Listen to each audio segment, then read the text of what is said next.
Yes. Ready? Yep. Commissioners, you ready? You bet. Ready.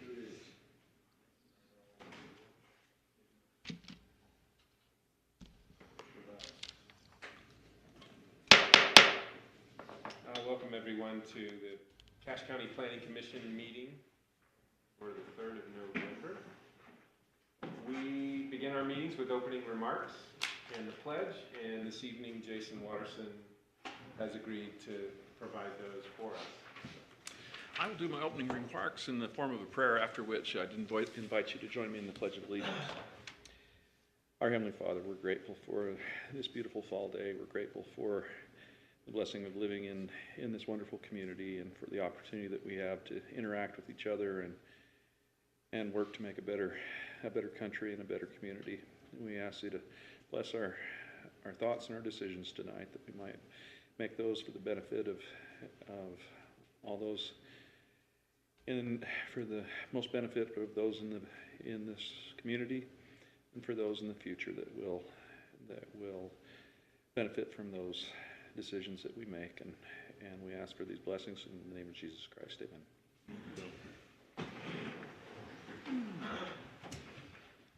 I pledge allegiance to the flag of the United States of America and to the republic for which it stands, one nation, under God, indivisible, with liberty and justice for all.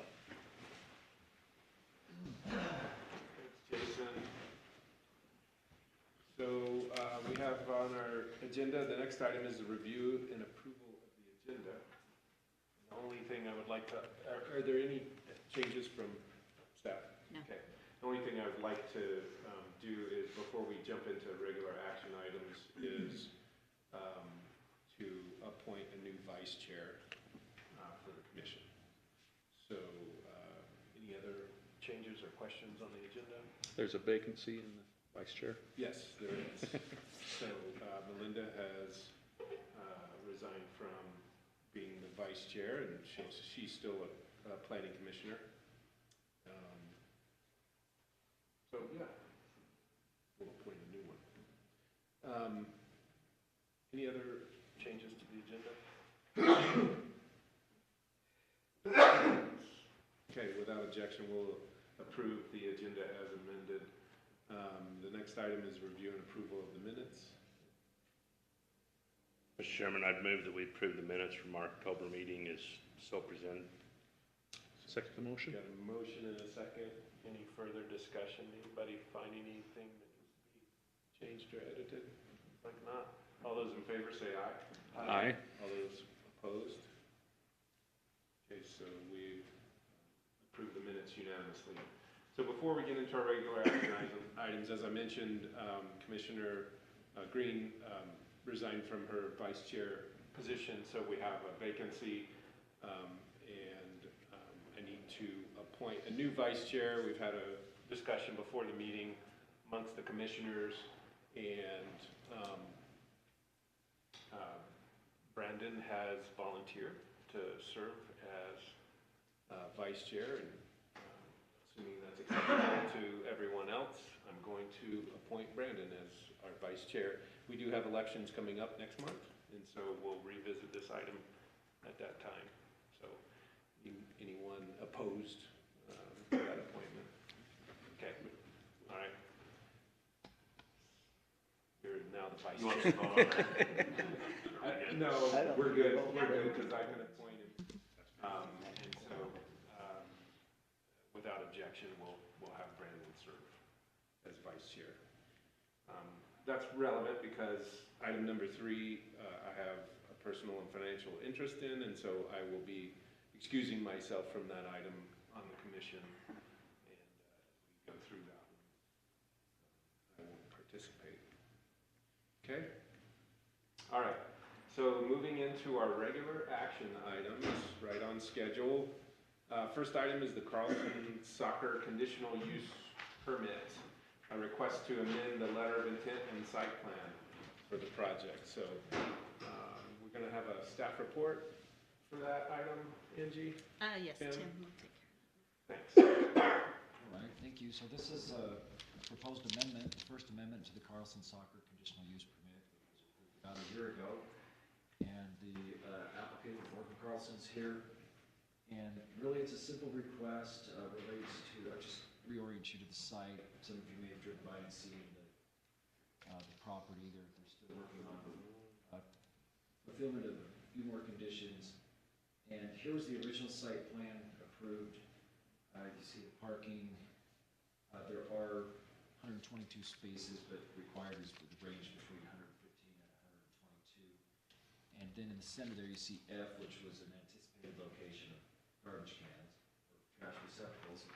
The amended site plan, the proposed amendment is to add structures for storage, one, possibly two structures for storage, up to two. And those are located in kind of the highlighted area. You can see the area A.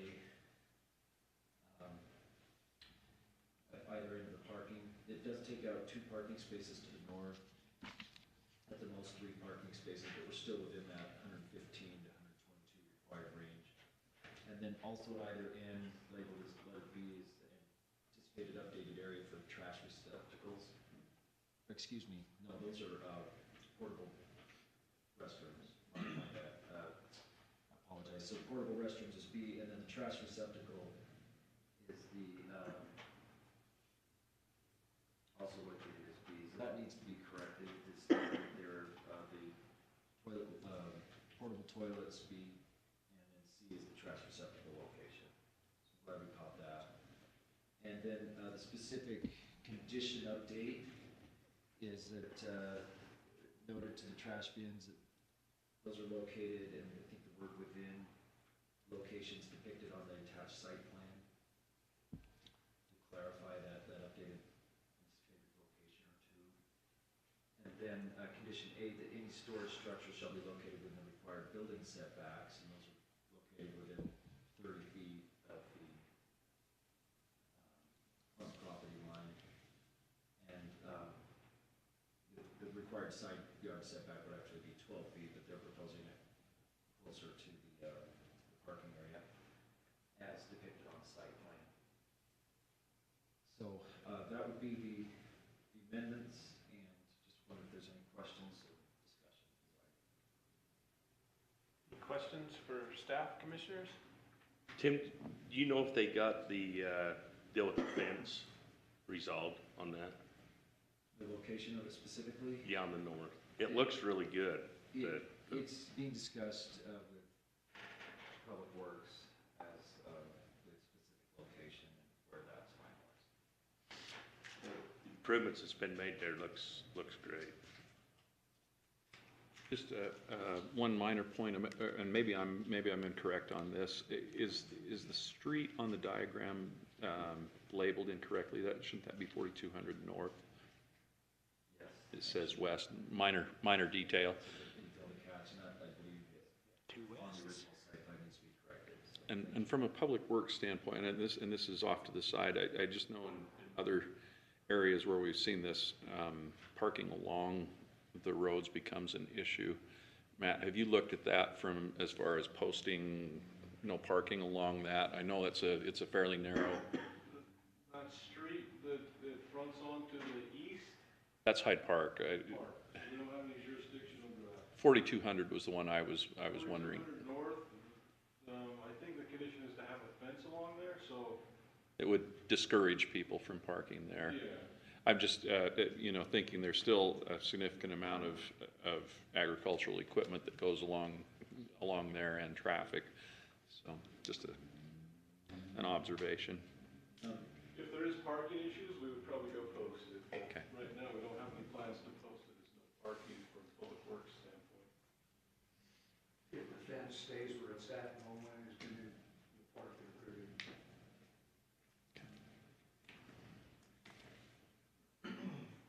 Okay, any other questions for staff, commissioners?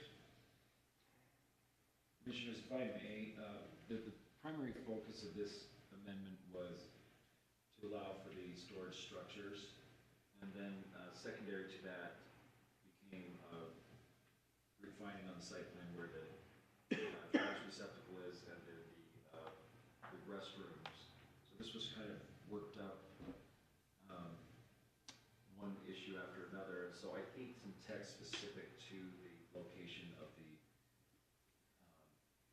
portable restrooms would be good to add to this, and they're not in here currently, so if we could include in this a reference to the portable restrooms required as needed during the seasonal events. Is a Connex considered portable or permanent?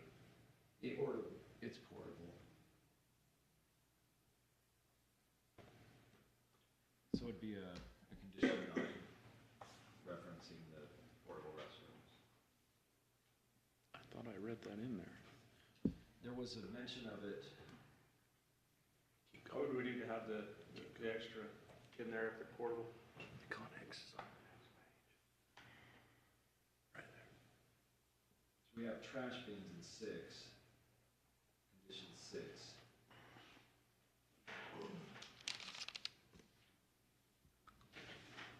And then earlier in the staff report, it does reference portable restrooms. It did not make it in the Condition. Into the condition. so I Oh, that's what I, realizing that probably. Number 8 does say any storage structures and portable bathrooms.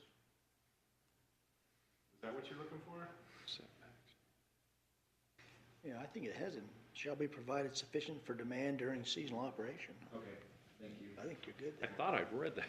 I appreciate that. It's been a busy day. Hey, no problem. No, it's good to make sure. Any other questions, commissioners, for staff? Did I miss something? No. I was looking at a different version, and most current version is up, and so the allowance for the portable restrooms specific to where they're shown on the site plan is in the amended conditions. Okay, so typically on conditional use permit items, we're not required to have public comment, and so we generally wouldn't take that unless there's someone here who would like to make comment on this item. Seeing none, commissioners, what would you like to do? Mr. Chairman, no other questions. I'd move that we approve the Carlson Soccer CUP First Amendment with the with the additional item number 8 under conditions, modification to number 6, and the 2 conclusions. Okay, we have a motion. Do we have a second? I second that. A motion and a second to approve the Carlson Soccer Park CUP First Amendment with the 8 conditions and 2 conclusions. Any other questions, discussion? All those in favor say aye. Aye. Any opposed? Okay, thank you. Thank you.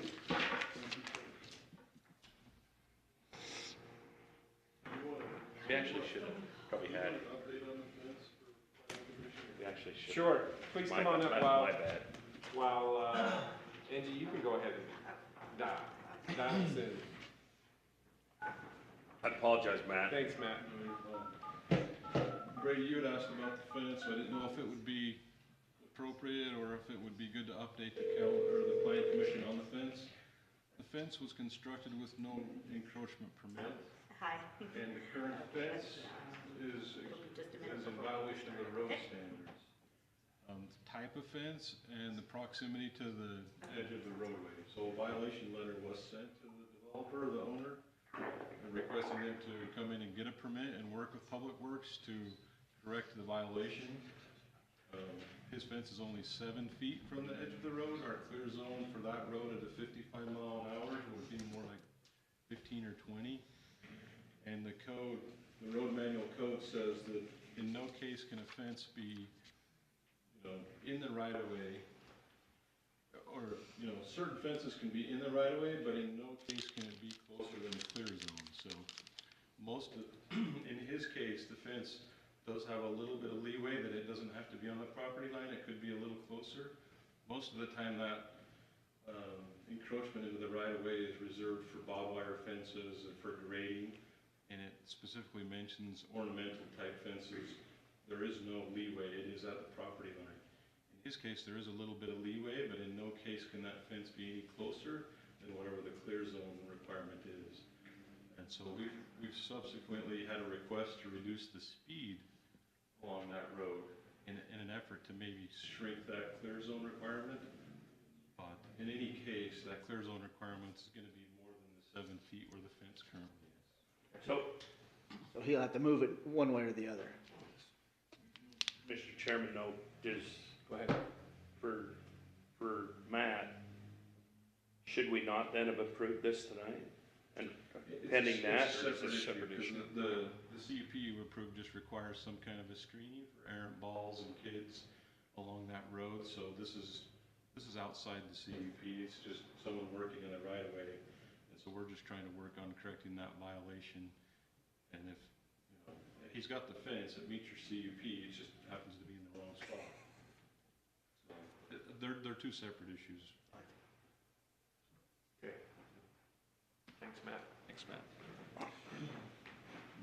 Okay, if there's nothing else, we'll move on to item number 2, the Hobble Dog Conditional Use Permit Amendment. Yeah, so this is an amendment requested by the applicant. It's specific to condition number 5, which is a public works requirement about improving the substandard road. So you can see on the memorandum that I've presented, the original condition as it's written. The requested amendment would take those first items, A and B, and put them into a category where instead of making sure that those improvements are completed prior to operation, that the applicant would pay an in lieu fair share amount of the cost estimate for the improvements. But those improvements would not have to be done, and that would be the turnaround and repair of the roadway surface. As this is a public works, and that's really the only change to that, is just putting those two. All the other improvements would still need to be done before operation begins. But I will defer to Public Works, Matt Phillips, to just give any feedback as to his support of that, or if he wants to make any changes. Thanks, Angie. Any questions for Matt or Angie, commissioners? See what Matt has to say first, then I might have a question. So when this CUP was approved, some of the conditions are agreeably kind of hard to obtain, especially a turnaround on property you don't own. So their first request to maybe pay their fair share of that turnaround, I would agree with. Second request was to not have to patch and repair some of the cracked alligator asphalt. In my opinion, I left the paper on there, but I'm trying to find from the code where it talks about where present conditions exist that make it unfeasible or impractical to install any required public improvements at the time of the subdivision or development, the director of the Public Works Department or director's designee may require the fee in lieu of. In this case, the turnaround does fit that definition, but there's nothing prohibiting them from doing the roadway improvements. And those conditions were given because of safety. So if we're allowed them to operate before those are done, we still have the safety concerns. So the second item on that request, I don't know whether the right word is don't agree with or not accepting or either way, but the second one, I don't see that it meets the definition of a fee in lieu of. Okay. But the turnaround would, it's impractical, or it's a little hard to go build a turnaround on property you don't own, so. Questions for Matt?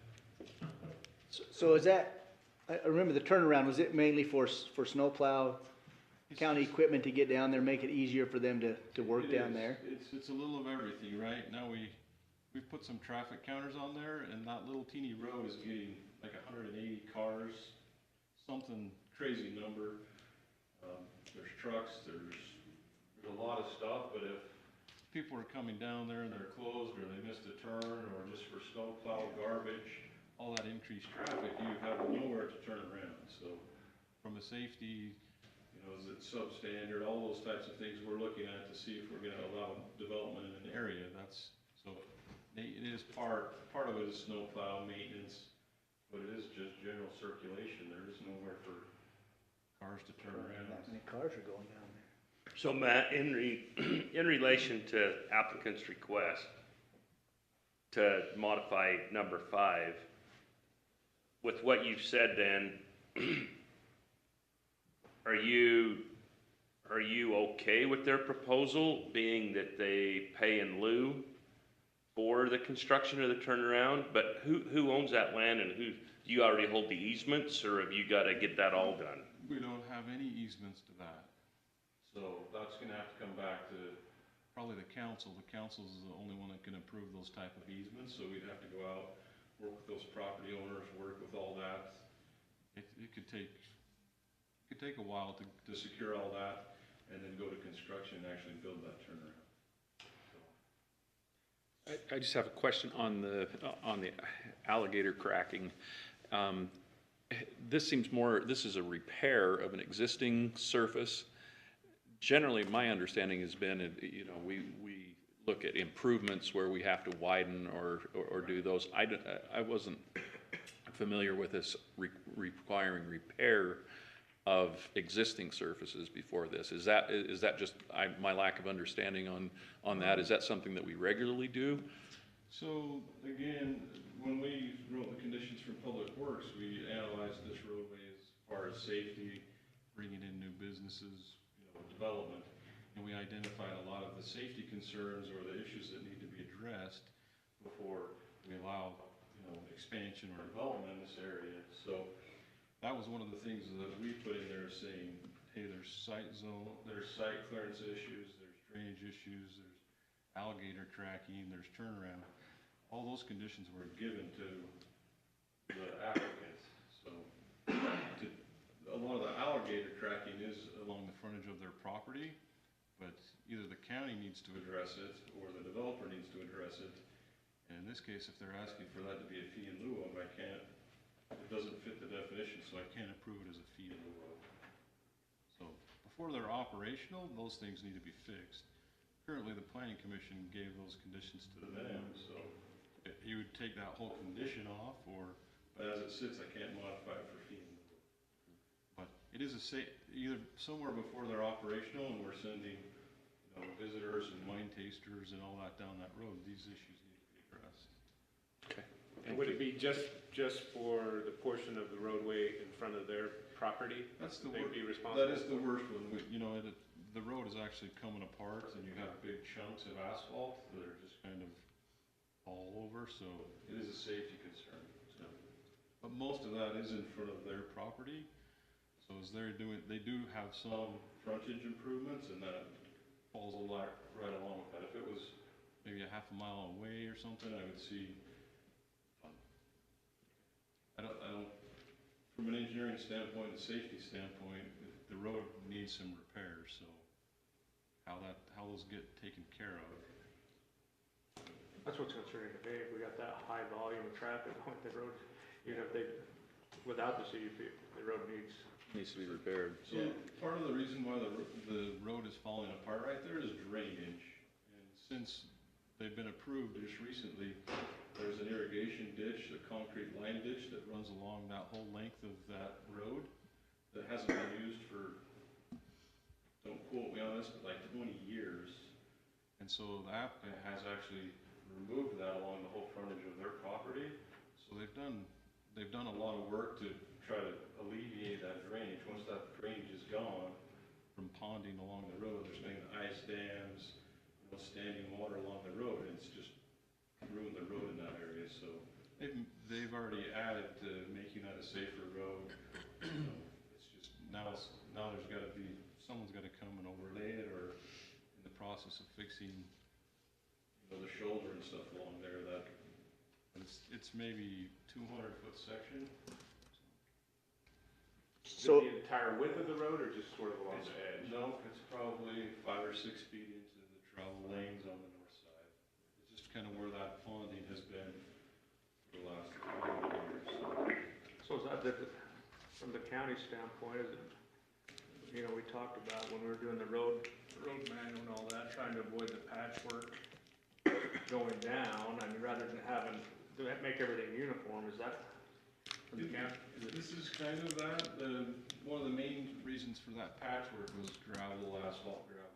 asphalt, and this is already all asphalt, so we're not really patching, we're not really getting that same patchy asphalt gravel type road fill along here, or they would be right in line with the fee in lieu of some gravel, but this road is all asphalt. And if we don't leave it in there as a condition, and they just can't pay the in lieu and fee, then it may not be fixed for a couple of years until the county has enough money to fix that whole section, Correct, is what you're saying.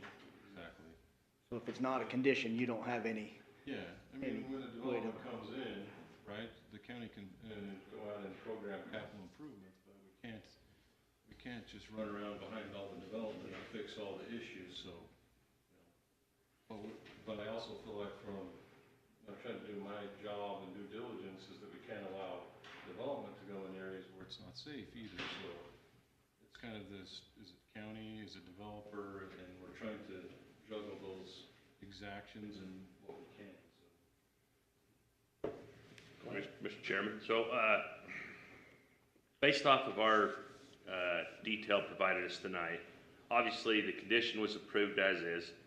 The applicant's here tonight to request an amendment to that, but under our detail from staff, they're telling us that this is deferred to Public Works and the county engineer to make a recommendation. So with the information we've discussed thus far, the alligator ceiling is not really applicable to the fee in lieu. Is that correct?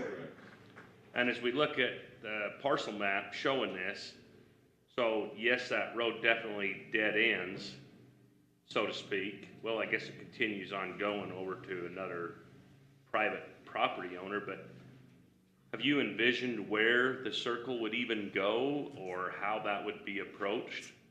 It would probably be more of a bulb that went to the north off of the current road towards the end. Because we've got at least two, well, there's two, past the applicant's driveway, there's two accesses to the north or northwest, one obvious to the south, and then with another parcel that drops down into the river bottom there that could be serviced too, I guess, by that road, so.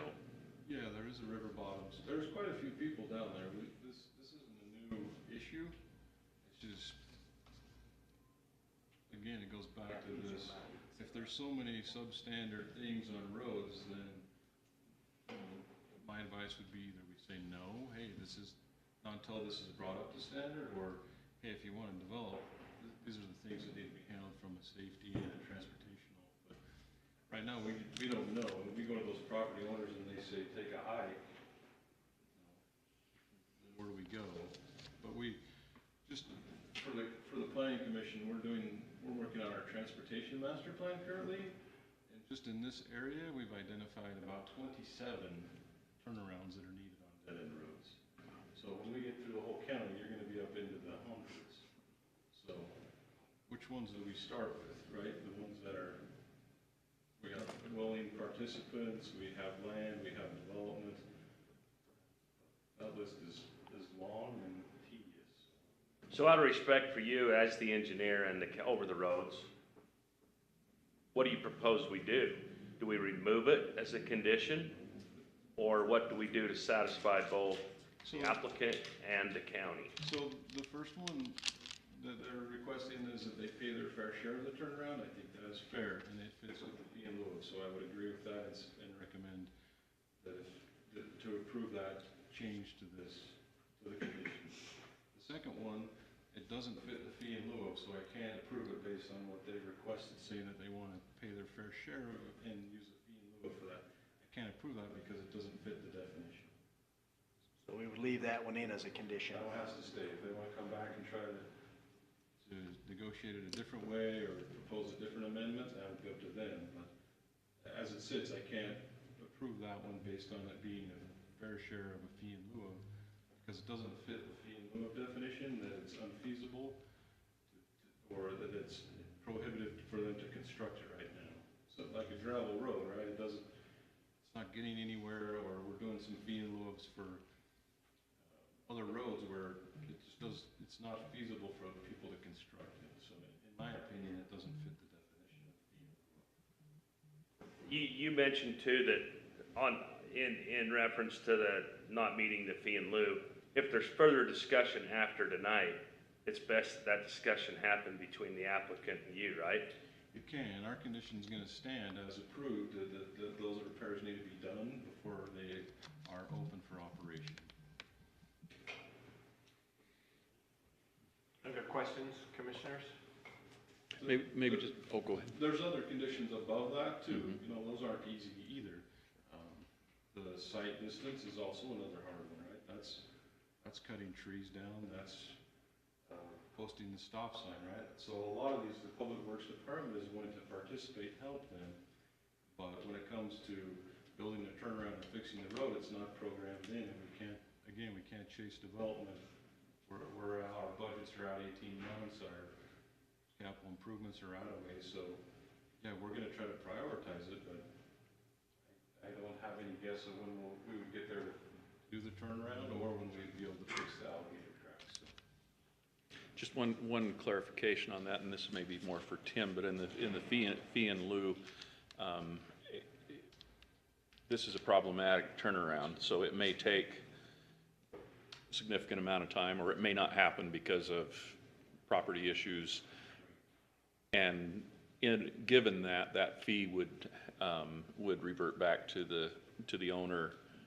The way that works is that we hold it specifically for that project, so the applicant would be responsible for at least a preliminary layout and what it would take to do that turnaround.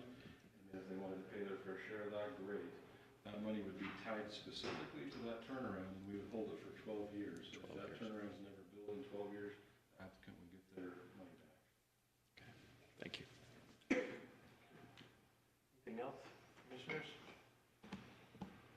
Okay. As with the previous item, it's a conditional use permit. We're not required to take public comment, but I imagine the applicant and/or their representative would probably like to comment or ask questions. Guys have anything? Mr. Martin, are you on the line? Can you hear us okay? I am on the line, thank you. Okay. Do you wanna provide some comments or ask some questions for the commissioners? I would like to provide some response to the discussion that was just occurred with Matt Phillips. So as, you know, indicated before, we're requesting those revisions with the in lieu fair share. And it seems like it may be agreeable to keep that in lieu fair share amount with the turnaround, understanding the implications of, you know, designing the turnaround, coming up with a construction cost estimate and paying the related fair share. In regards to the alligator cracking, my understanding from discussions with Matt and others is that this is an existing condition that's caused by, you know, the past traffic on the road as well as the poor drainage. And the reason for that is because there's water that's ponding and pooling on the north side of the roadway, because it can't drain out because of the canal that is obsolete at this time. There are conditions that have been included, which is the removal of that canal. There's also a condition to increase the shoulder on that side of the road. And I believe with the removal of the canal and the improvement of the shoulder on the north side, that we would be improving the drainage that is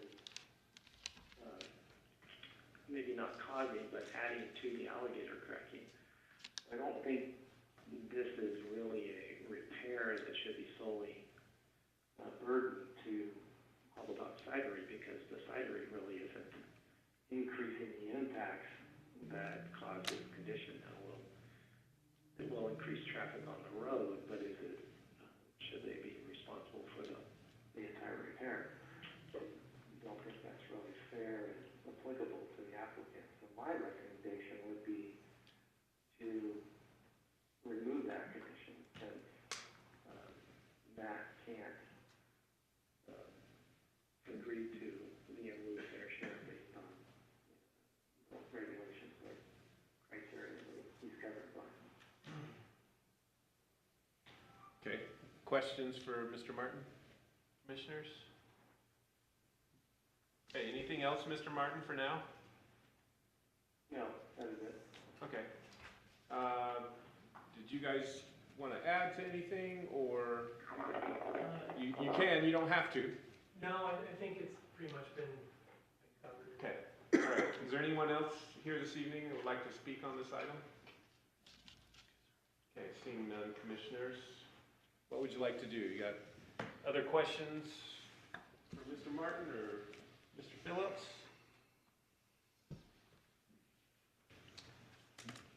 If not, what would you like to do?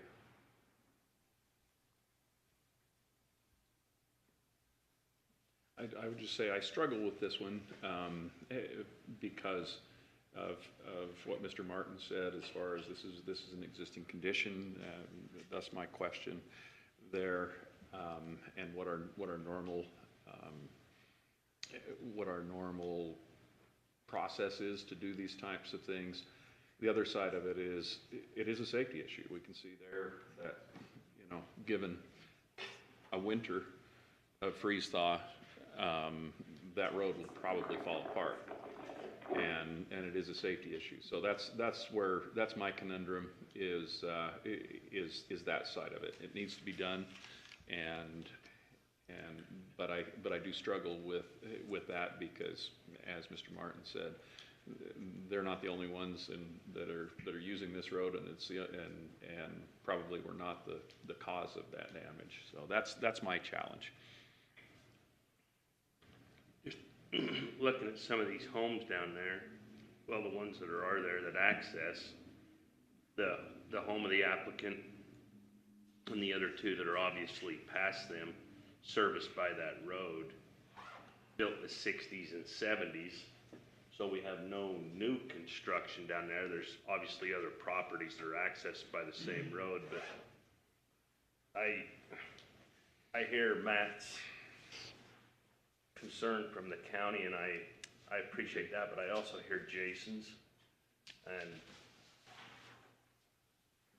any improvements made to this road, everybody else on or past them will also benefit from that, even though it's, I don't know, it's just kind of a circumstance more so. Kind of like if they were even to bring some fill in and get the ditch out, that the drainage will happen. So I don't know, it's just kind of hard to see the applicant bear the sole cost of it, but For me, you know, we look at projects that come before us a lot, and frequently we're dealing with substandard road conditions, whether the road's too narrow or doesn't have the right pavement. In this case, you know, the surface is falling apart, and we require folks to make the repairs for those projects. It's not that they caused those problems. They didn't make the road narrow, and we wouldn't say, well, the county didn't build it wider, so you don't have to.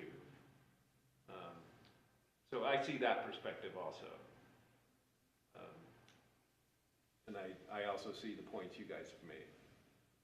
So, my 2 cents. Yeah, I see the same thing, Chris. There's a number of them. They may not be CUPs, but different subdivisions and different improvements. They have to do a lot to roads in front of their property to get them up to standard to do a lot split or whatever they want to do. And it was agreed to at one time, you know, by the applicant to do those. The one, I'm sure, as they met with landowners not wanting to put a turnaround down there, I see that one being taken out pretty easily, but the other one for the safety issues, and we have a number of different ones that have to do road improvements to do a subdivision or a CUP, whichever it is. the only way to really correct that is gonna have to be to redo the road. Going along and spraying asphalt in the cracks is not gonna solve it. It's gonna have to be replaced.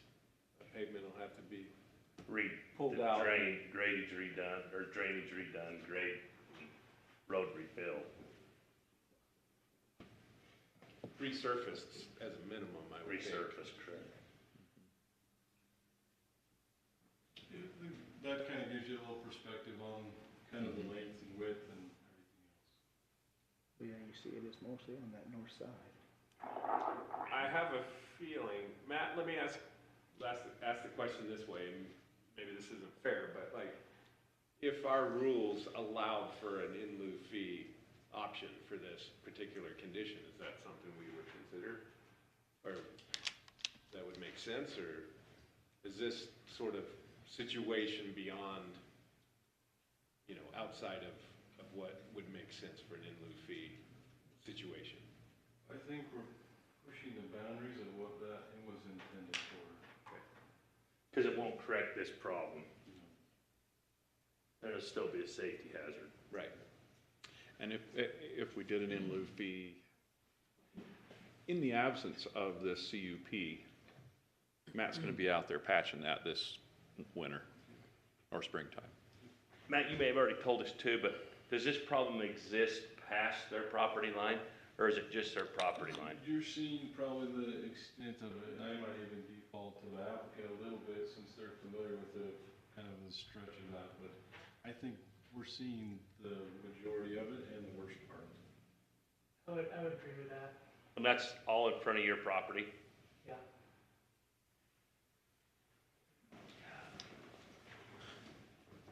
It's a common subject. The last meeting, we were talking about road improvements and how it affects the development, and as we're going through our plan and everything else, the roads are becoming a limiting factor in a lot of the developments that are going in. I mean, unless we plan for the improvement of these roads, unless the improvement's planned for, or, you know, the safety side of it's gotta be addressed somehow, so.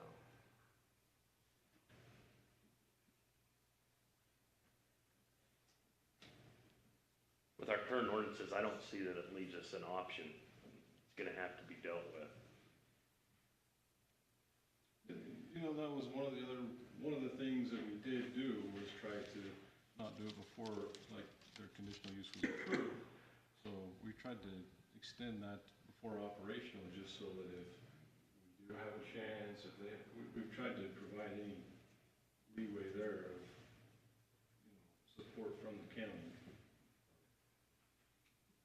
It's not easy, Public Works is in the same situation as you guys, right? We're tasked with saying, hey, are these roads safe, are they substandard, and this is what we find, so. Identifying this problem here, even though it's not the ideal outcome for the applicant, it's what the ordinance calls for, and pretty cut and dried. But how would they approach, how would the or the fee in lieu or participation in the circle be approached? Would that be a joint meeting between you and the applicant on how that's looked at, or how's that gonna be determined? Are you talking about for the turnaround? Yeah. Yeah, so what we would wanna do is identify what that would be as far as scope, and then try to get a cost estimate for that, and then, you know, based on traffic analysis, what their impact is and how many cars are coming down, and if we can come to a mutual agreement, great, you know, it works. If it doesn't, then they wanna bring that back, they could and say, hey, Matt's not being fair, or we don't like his determination, and now that would get pushed up to, might even be council, but if those things can be worked out between us and the applicant, then that's as far as it goes. How many landowners are involved with the turnaround? I don't, More than one? yeah, there's a few. Oh, thank you. So there's the applicant's property, and So, the road goes past. Yes, if we A house there, you got a house there, but driveway past, Okay. all these properties. Any other questions or comments, commissioners? Okay, what would you like to do?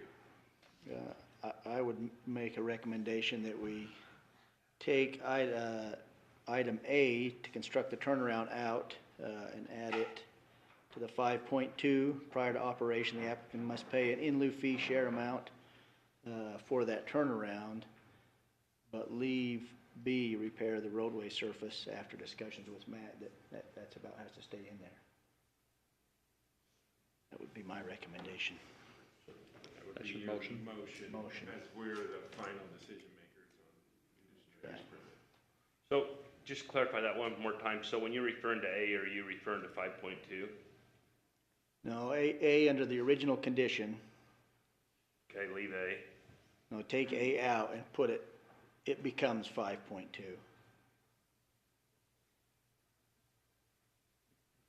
But B would not be part of 5.2. It would stay in 5 up above That's becoming A. as approved. Comes A is Yeah. 5.1.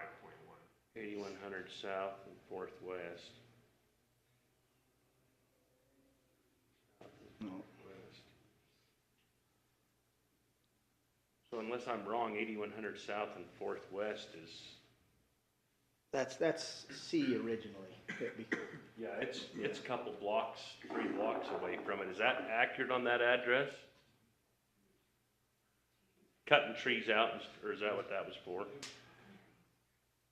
Yeah, that condition has to do with the intersection at the end of the road where if you're trying to merge on, you can't see to the south. So again, another safety concern, and so far they haven't had any issues in coming into compliance with that condition. You guys mind just pulling the GIS map up so we.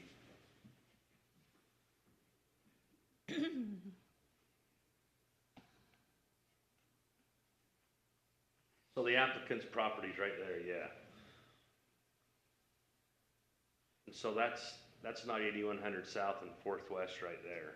That's 8300 south and 4th Remember we west. did this before, there was determined that there was a typo where it said 8100, it's supposed to be 8300. So it is supposed to be there at that T intersection. It is that intersection then 8300? Yeah. Okay. So we need to get that corrected. That needs to be corrected in the, That's what I couldn't figure out, because 8100 is north of it. Can that be part of your motion? That will be part of my motion, to change the 81 to 83. I would second that. We have a motion and a second. This is Steve Martin, can I interject? Sure. In the condition, could it read, repair the alligator cracking along the frontage or what's that direction, east of the property? Opposed to having a repair cracking if any is to be west.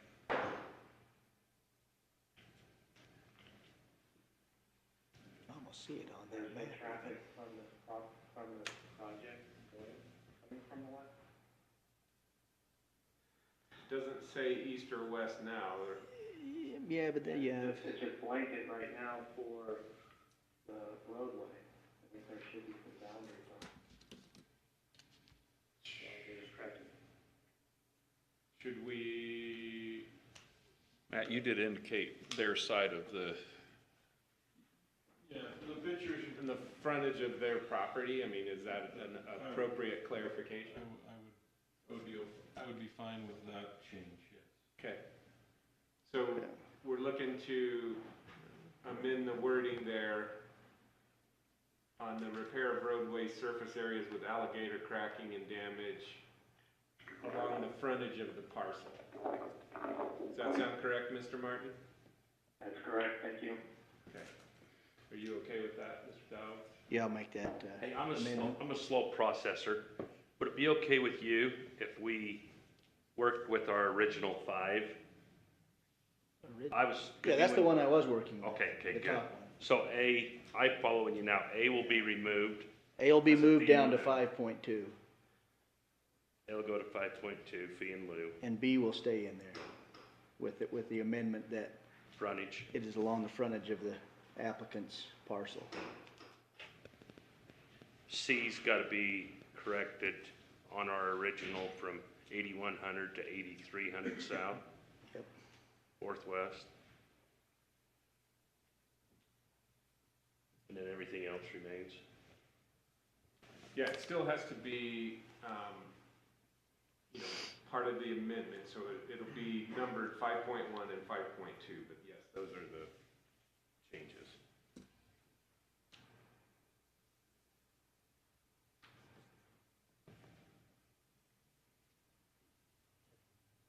Okay. You're okay with the edits? I'll second that. Okay. Any other discussion, questions, comments? All those in favor say aye. Aye. Any opposed? Okay, thank you. Thank you, Mr. Martin, for working through that with us. Okay, thank you too. Thank you.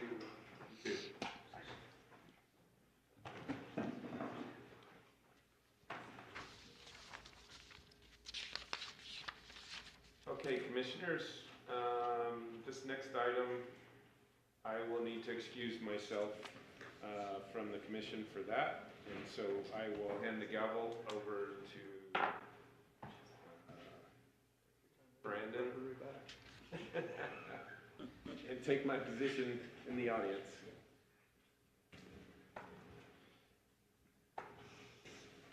Mr. Dogs was checking on Phil. Oh, yeah?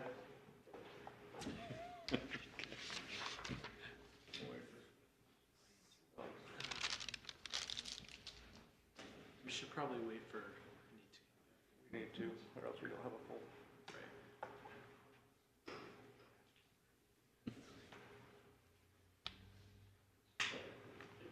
Bring up the Jeopardy music. Do we have anybody here tonight for this item? Other than the applicant?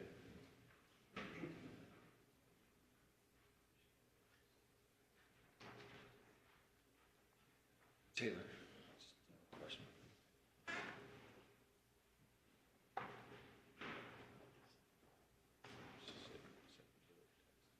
Question.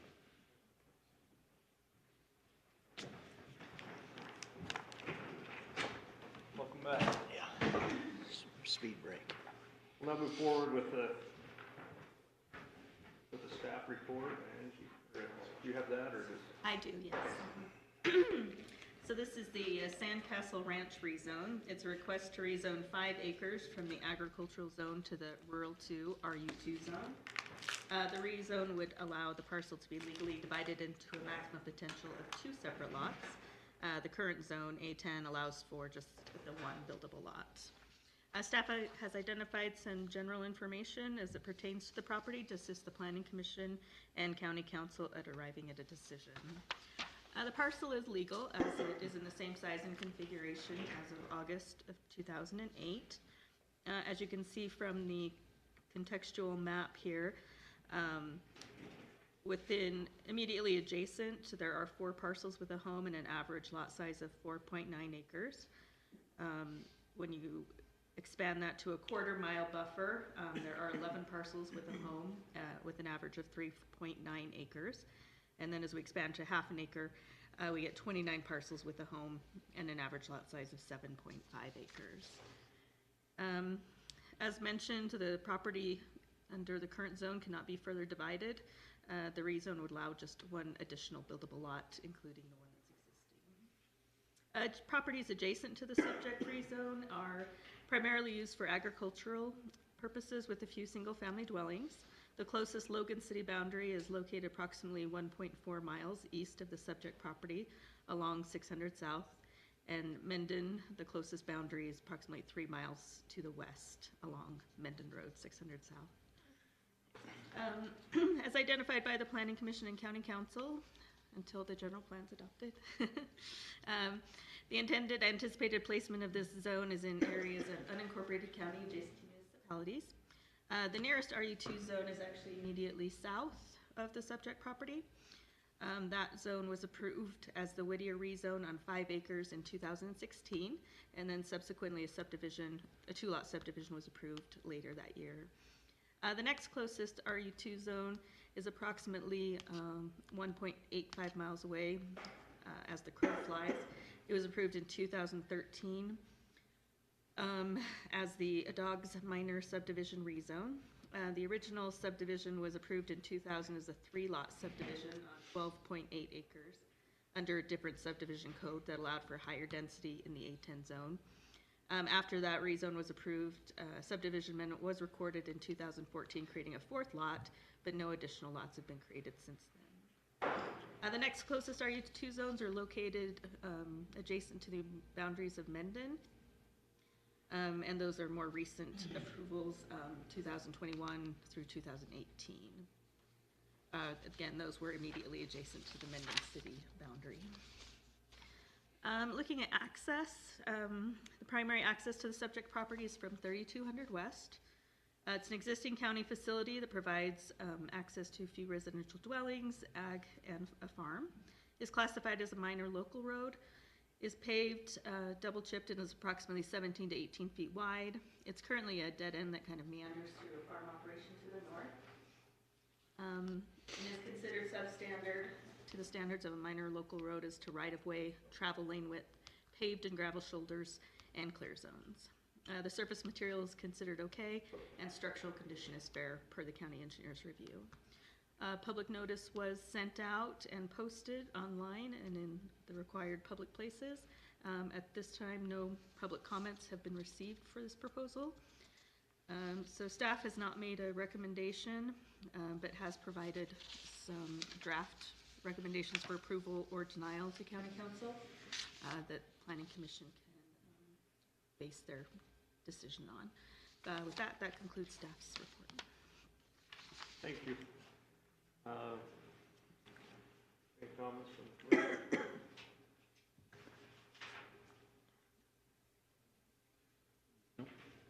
I think it kind of goes along with some of the other RU2s that we've been.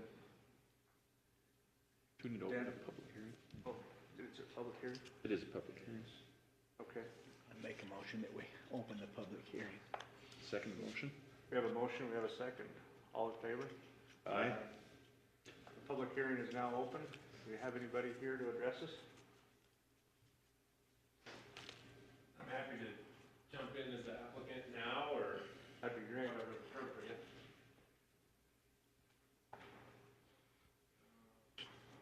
Thank you, commissioners. So, maybe just a little context and background. I purchased this property, it was my first home in 1995, and I've owned it ever since. One of the interesting things about this parcel that you wouldn't be aware of unless you looked up the legal description is that at some point in the past, the parcel was I don't know if it's illegally subdivided or whatever, but the parcel description has 2 lots on it. At some point, the previous owner, way before me, had the legal description modified to be 2 lots. And that's neither here nor there, just a little bit of history. And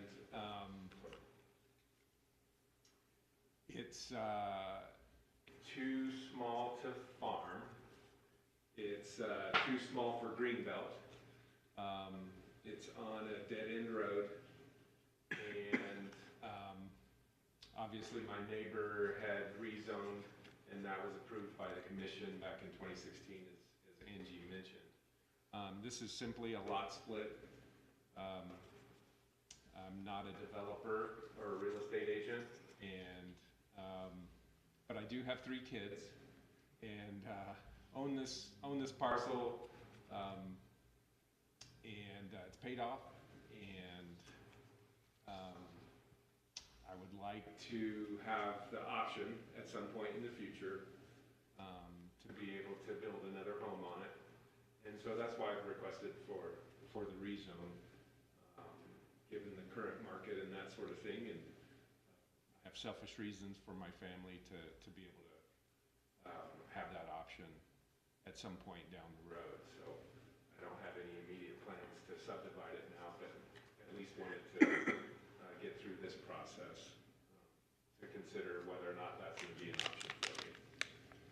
So I think that's pretty much the overview. I will say I know frequently it's mentioned that at the time the RU2 zone was adopted, the commission and council anticipated or envisioned that this zone would be adjacent to communities, which may not be wrong, but it's certainly not part of the wording of the ordinance or the zone itself.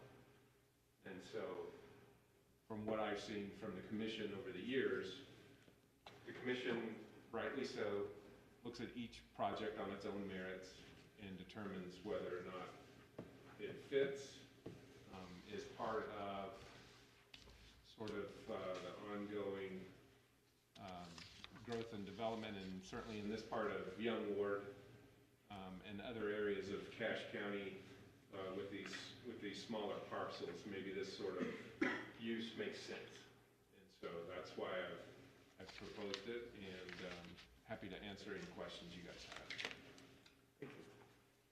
Have you already met with Matt to see what you might have to do for the road improvements? I imagine they're not too extensive if Whittier's got through with The it. report mentions that there'd have to be some improvements. Yeah. We're only zoning it. I just wanted to make sure you were aware of those before you got too far. but Yeah, I mean, again, I don't have any immediate plans. Maybe it'll be the new bypass road by the time you do anything, is what you're saying. Exactly. We hope not.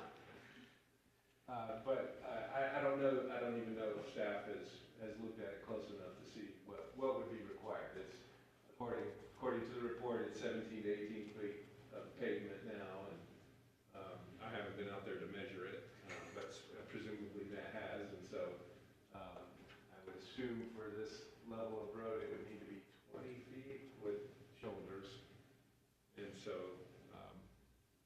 I would anticipate, now I don't think my neighbors had to do that, but you know, if that's what needs to be done, then obviously as part of the subdivision process, we would need to make that happen.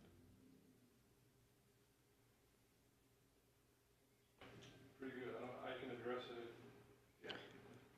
Yeah, I was more wanting to make sure he had, I figured he had, but make sure it was brought up so it doesn't come back to us later saying you didn't know about it. Any other questions for Mr. Sands? Okay, thank you, Commissioner. Any other participants here for the public hearing? Mr. Chairman, seeing no further interest, I move we close the public hearing. We have a motion and a second. All in favor of closing the public hearing, say aye. Aye. Any opposed? Public hearing is now closed. Any comments? Commissioner? If you look at the last number of RU2 requests that have come through, and ultimately been, for the most part, other than the couple that are mentioned here, been recommended for denial, they've been for multiple lots where there generally hasn't been any to start with, 5 or more, and maybe further from what we might call development. But if you look at that picture on this one, if you draw a circle around that map and add one more home to that, it doesn't really change the feel of that neighborhood, and where there's no neighbors here protesting it. I would be in favor of recommending approval of it based on what other discussion you guys might have, but unless there's something I'm not seeing there. If you look at the other ones that have been approved similar to this, they've been that. It's usually a 5-acre lot or a 4-acre lot that is next to a number of other homes already, and doesn't have any other mitigating circumstances that would make it unfeasible to do, you know, a road intersection that doesn't align or something like that. This one has the road along it. I don't see anything that would make me want to not recommend approval of this one. Yeah, I concur with that. This was kind of, there were a couple of different scenarios we've used where we've approved RU2s, and this is one of those where it's a minor. We've done those in this area, and we've done them in a couple other places around the valley as well, where the impact is minor as compared to other areas. So I would be in support of this. Based on the discussion I've heard, I'd make a motion that we recommend to the county council approval of the Sand Castle Ranch rezone with the one conclusion. 2? It's just one, isn't it? There isn't even really one, it's just basically verbiage, so whatever we do there. The option 1. Yeah, Right, option option 1. one. Yeah, I was gonna Okay. say there's two There we conclusions, go. 2 conclusions under it. Yeah, with the 2 conclusions. We have a motion, do we have a second? I'll second the motion. All in favor? Aye. Aye. Any opposed? The recommendation will move forward, so. Would now invite Mr. Sands back up. I just had one question on this, as we look at if it's the clustering, the buzzword we've been using as the clustering, as we move the improvements on the road in a subdivision situation, so I understand it going forward, where there's only one house further down the road, would he have to improve the road? Across his frontage, he will have to improve it. Just across his frontage then, correct? Because before it was, if there was 3 or something, you wouldn't. Yeah, the counts for public roads there's no more counting. So Okay, all right. for public roads, it's just, you need to meet the standard of whatever that road is classified as. And in this case, yeah, that's a little short, and the direction we've been given on situations like this would probably be along the frontage of whatever his subdivision boundaries would be. Just as a keynote, right, if this was maybe a 10-lot one, if you look to the north of here, your turnaround is in the farmyards. You have It's a the turn, cattle you can make the crossing. turn there though, but as long as the milk truck's not there. That's right, a 18-wheeler double milk truck does it every day. So, I just want Yeah. not to add or to take away from what's been done, but just as that turnaround thing. again, Here's right? another one. This is- Trash trucks, school buses, I mean, it's like That's why the kids have to walk a half a mile so the school bus doesn't turn around. It picks them up on the Menden Road. And that 3200 west definitely continues as county road yes. well past, and there's, Answer, Braden, to your question, he's not the end house, so he's not bringing those services out. All those services to this lot are already existing, so it changes kind of that exaction and what we can and can't do, so it would be limited to his. Perfect, thanks. With one exception, is if it was like a 14-foot wide road all the way to wherever the nearest one was, then chances are we either have to say no, he can't build a house there until that's improved. We're back to the same safety For minimum fire trucks. access, but in this case, that already exists.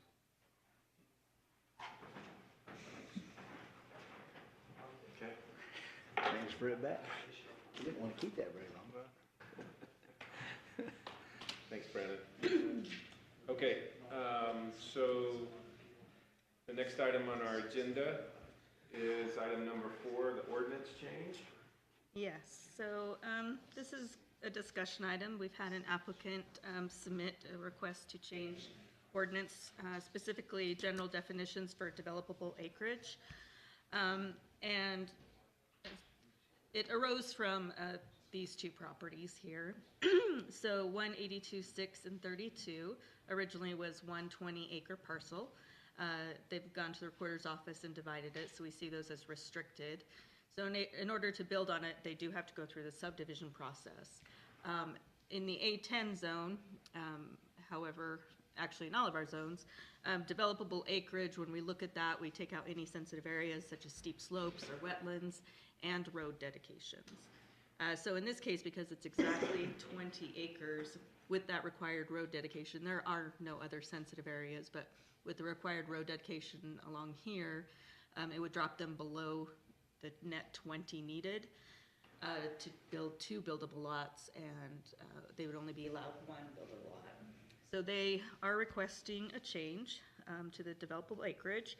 They actually presented 2 options. One that would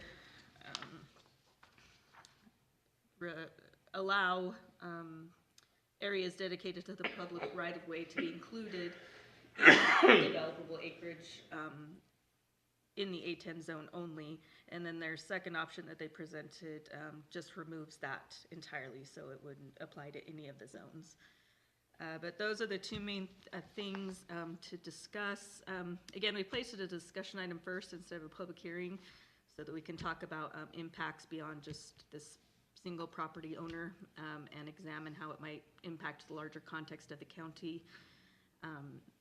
And it would also have a domino effect where it just doesn't affect this definition, so staff would have to go through and find all of the references to developable acreage.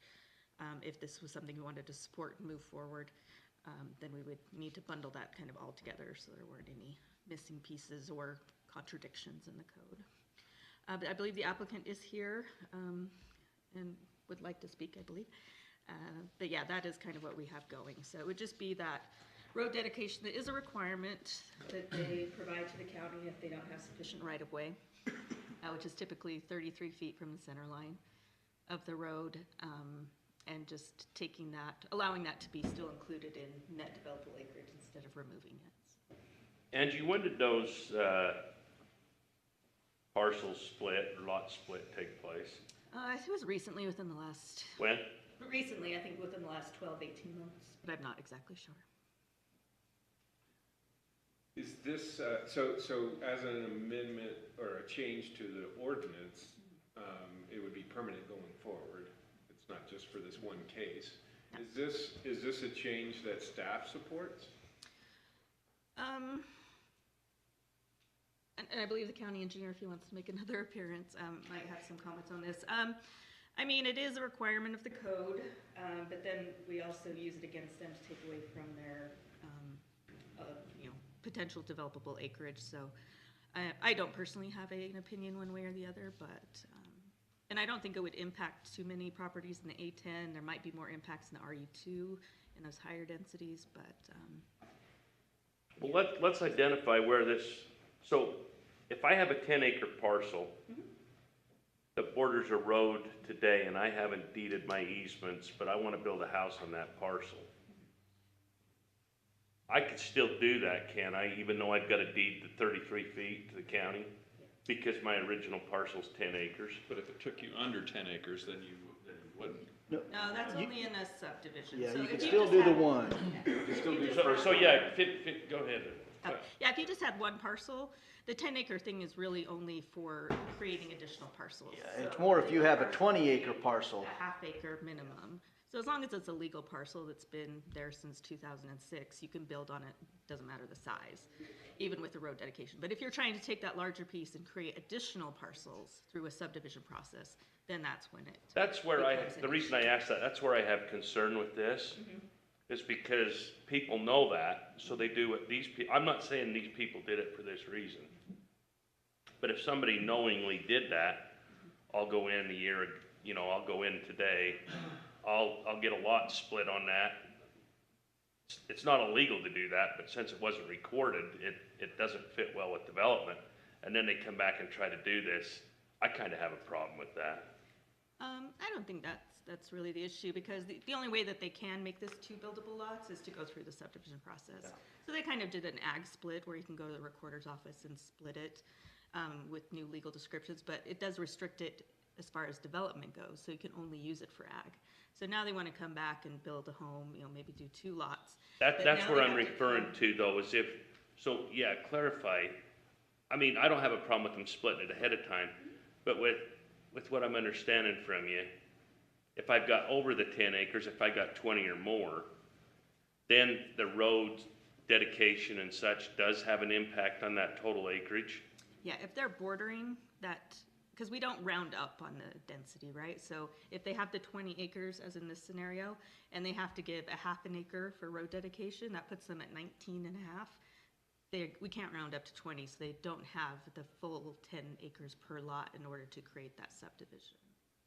And so then with that description, what you just did, then they could only do one house on that. Right. And so that's where I'm saying, that's the only problem that I have with On it. this one, only one lot or the other could build a house.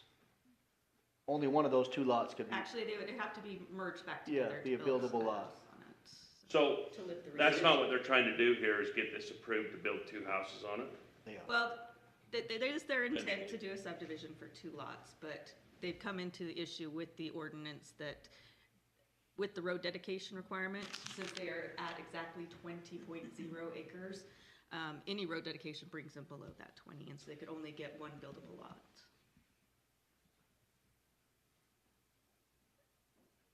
Matt's got a comment for us. Go ahead, Tim. I'd just like to share a thought or two.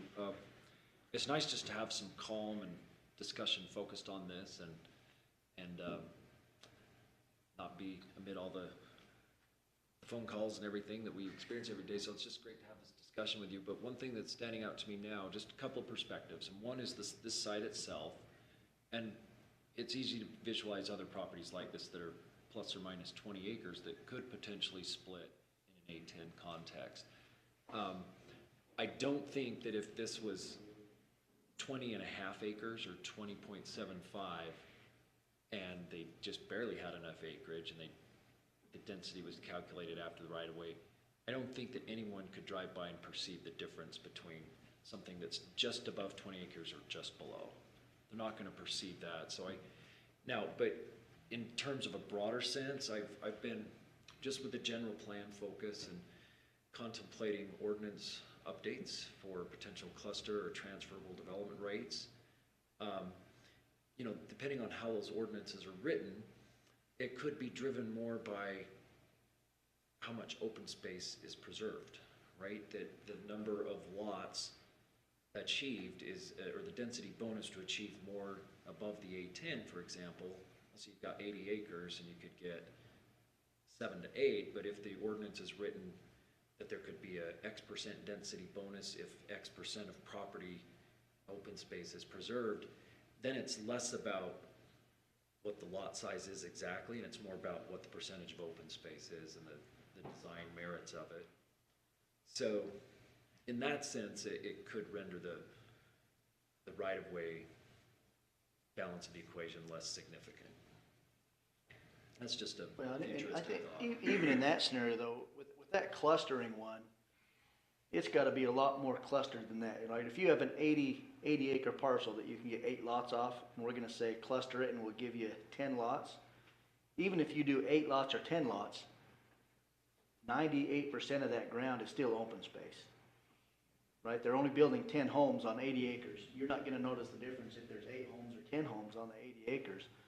Where you're gonna notice the difference is on the smaller parcels that get subdivided. Or if we say, okay, we're gonna leave this 80 acres, you can dedicate 70 of it open, and on that 10 acres, we'll give you 20 lots.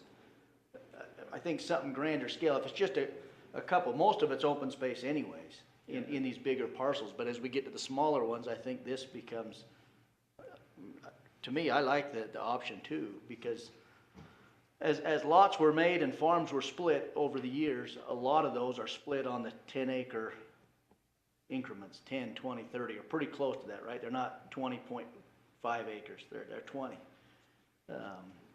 And I think if to get away from bigger density, to me it makes sense to say, yeah, if the county's exacting that from them, a requirement to take that little strip, and like you said, you don't notice the difference if it's two 9.9 acre lots or 2 exact 10 acre lots. And so I kind of like the thought of that road dedication not being detrimental to the landowner. I mean, so Matt's got some comments. Maybe he'll go against me on this one, but that's okay. You guys asked about staff's opinion, and I think what I would say is that we have an issue in front of us for this, how we calculate what's buildable. We have steep slopes, we have wetlands, we have open water. So they might get this one passed and find out they have a little patch of wetlands at the bottom, and they're back to the same situation. So I know that maybe we're just taking one bite out of the apple, but I think it's a good discussion. I'm glad it's before you. I think we need to discuss this. I don't have a solution. But I also think that it also needs to be discussed in the survey aspect of how we calculate who has ownership and what a right-of-way, what a dedication means, because if we dig into the exaction of the law, they may still own that. So I think that just the process and how we calculate it probably deserves a little deeper dive and kind of how this would impact us, going forward. Yeah, and I would also be interested in how other local governments handle this sort of issue. Is this a common thing to not count the road right-of-way as against your acreage total, or is it less common? Would this be unique among how other municipal governments handle this sort of issue? And I would be even interested if you look into that, Tim, even on some of the sensitive area ones. you know, if there's a wetland in the middle of a parcel, that's gonna stay open space forever, right? Unless they go through a big hassle. So I think there's some of those sensitive areas that may not But I think need as to be we look taken at out. as we look at how others handle it, we need to look at the overall sensitive areas, because there are a lot of jurisdictions around, or land use authorities that don't care about steep slopes. Yeah, and They some allow of you them, I to think develop some of on the steep safety ones are slopes. more critical And to so- have in there. So I think this is really a local issue. I'll give my opinion after we hear from the applicant. All I'm stating is that I think we don't wanna so narrowly focus on just this one calculation and just right away in A10. I know as the zones are decreased, this becomes a bigger issue, but I'm not gonna say whether I'm in favor or opposed to it, other than I just think, make sure that the planning commission is looking at kind of a big picture of this and how it might affect, and maybe make those adjustments so that we're looking forward a little bit more than just changing a couple of verbiages in this one section and move on, so. I don't want to take what you said, I just wanted to re-preface what I already said. I don't have a problem with these two lots specifically. My only concern is that if we go and make a change here that's gonna affect everything moving ahead, I'm not comfortable with that. I would rather look at it by the case, if we're getting. I don't want just to make a blanket, because otherwise then we gotta modify what gives our A10, what gives our foundations that we already have established. If I may, we could offer as staff to provide several perspectives, hypothetical perspectives, say at the hearing, next meeting, and just show various configurations. They could be real properties with no names identified, or just properties, and show different scales, just to see a variety of contexts that, how this would affect, say, a larger development, smaller development, and just to see what the perceived change might be. We could offer that so that you feel that there's more study and analysis other than just a broader discussion with one specific set of properties to look at. Don't have that ready this evening. Can I offer a thought? Please. To Commissioner Christensen's comment, though, I'd like to kind of ask Angie and Tim, what are the options for the commission, for the applicant, to get perhaps this specific issue through without changing the whole code? So could you talk about that, speak to that? Or are there none? I mean, a variance would be the only thing, but I don't think that would, I don't necessarily believe it would meet the standards for a variance. By whole code, I think, my understanding of Angie's comment was applicable cross-references in the code, where we just have to make sure that. Well, I think There- they're just no wondering, in this inconsistencies. particular scenario with this property owner, is there a way, without changing the code, to do something? I don't, Yeah. Does the owner still own both parcels, but there's not enough total property between the two? There couldn't be a I mean, they could a pursue a quick claim boundary. of enough property to cover that. That is a possibility, and that is what other applicants have done. Hang on just a second. So,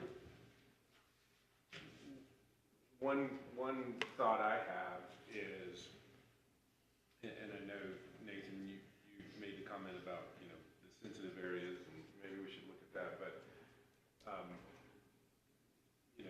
the county has, when it comes to sensitive areas, the county has said, here, these are the series of items that we don't consider developable, so they're not gonna count towards your developable acreage. I see the road thing a little bit differently, like roads, you need roads to do development, and one way to look at it is, that's really part of the development, so why have that count against the applicant? So that's a perspective I'm Yes. thinking of as well. I agree. Okay, please. Thank you, Mr. Chair, I appreciate that. My name is Seth Tate, and I'm an attorney representing the landowners. Just been working with them the last few months, and I appreciate this discussion. This is precisely the issues we've been sort of hashing as we talk with Dirk and Matt and others. So I want to just cover a few points. You've already made a lot of the points, and I we're not necessarily writing an answer tonight, but I think it's a very healthy discussion.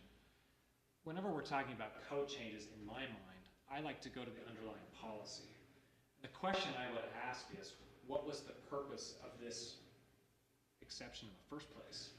Why would we, so I mean, we all know exactly, that exaction is like a cuss word in development circles, right? So it's hard enough for landowners to have to give.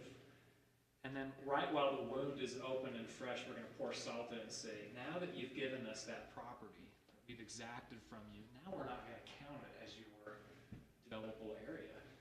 It's really kind of a double punch to a landowner, and it just strikes a chord with fairness, right? It doesn't seem fair. And I do think it's different with, it could possibly be different with roads as opposed to other sensitive areas. So I think that's why when we filed the application, we didn't want to open up quite that big of a can of worms, but maybe it's a healthy discussion to have anyway. But I think the underlying policy is, why is this in here in the first place? We couldn't come up with a reason, at least in the Ag 10 zone. Maybe in an RU2 or smaller where the density is greater, there could be heightened, I think, concerns about, you know, if we're dedicating area for roads or other areas, that maybe that would have an impact on the feel of the density, right? But in the Ag 10 zone, we're talking about just adjacent roads and situations like this. It just isn't perceivable, you know, from a perception or feeling, you know, as far as density goes. So it kind of felt like the unfairness of it didn't seem to be outweighed by the density considerations, and that was something that we were looking at. I also think there's a greater policy issue at stake here, right? With, you know, as a county, I know we're focusing on trying to preserve our rural feel. We want that. I think everybody wants that. And yet we want to allow that extra home for our 3 kids, where we can put that extra house out there and still maintain that rural feel. This definition exception, by accepting out from developable acreage some of these sensitive areas, what we're actually doing is incentivizing the opposite. So take, for example, if half of those parcels were wetland, right? And you have a client that comes in and they want to farm that you can't farm that. So now we have open space that's essentially unusable. And what we're telling people is, well, yeah, the wetland diminishes your acreage for developable acreage, so you can't put a house on it and you can't farm it.